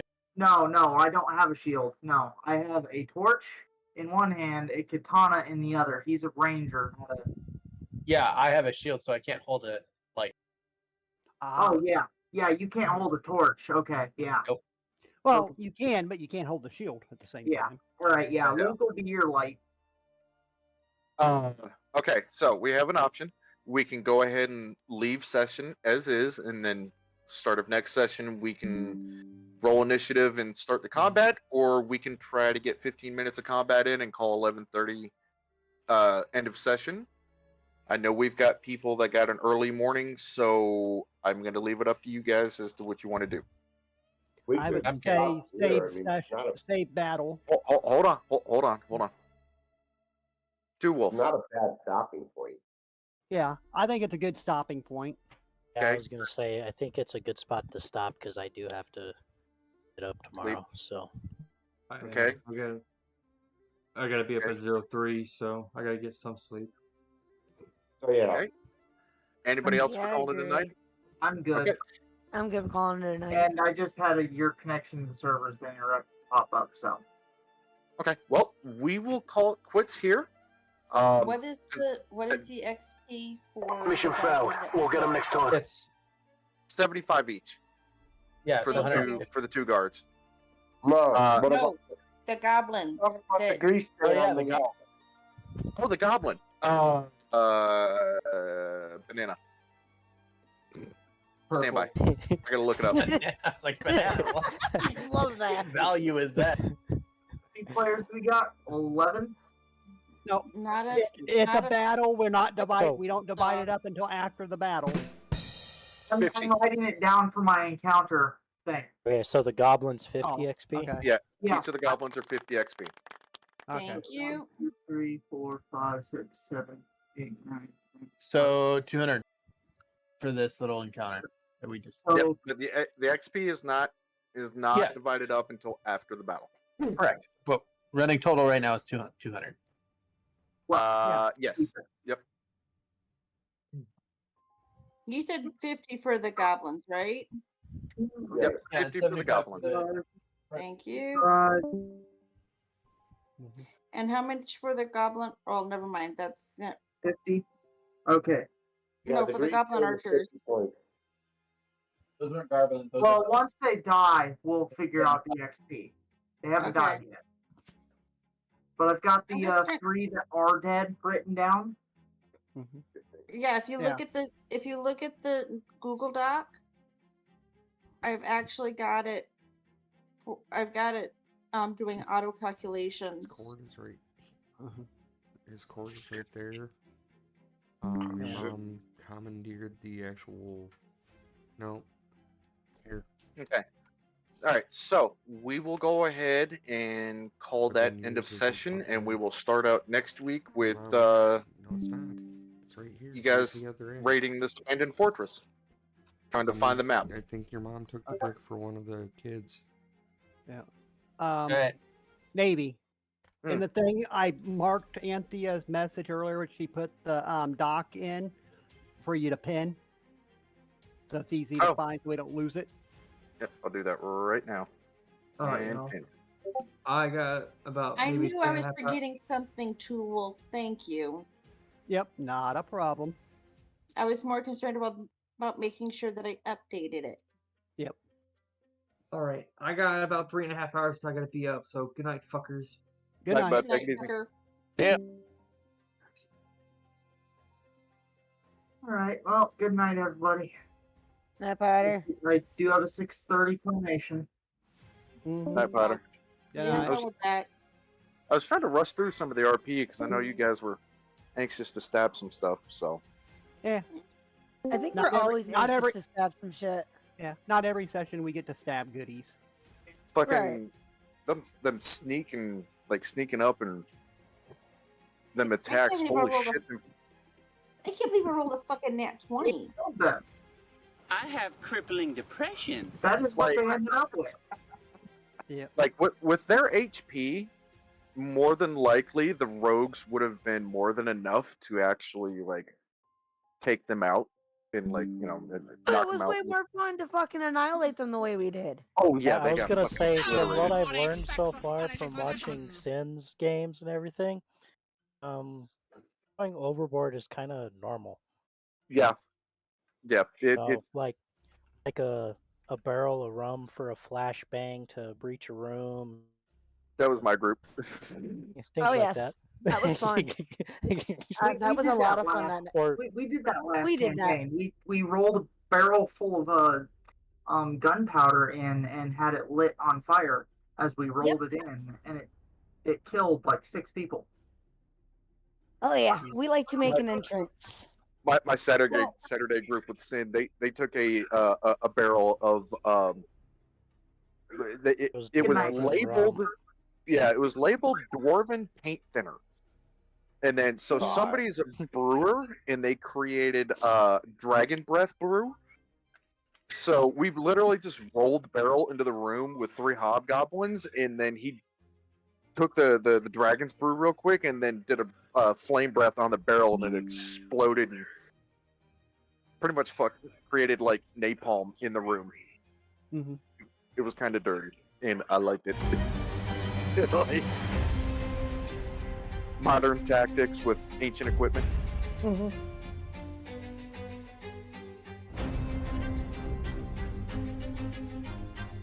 Was definitely not expecting. I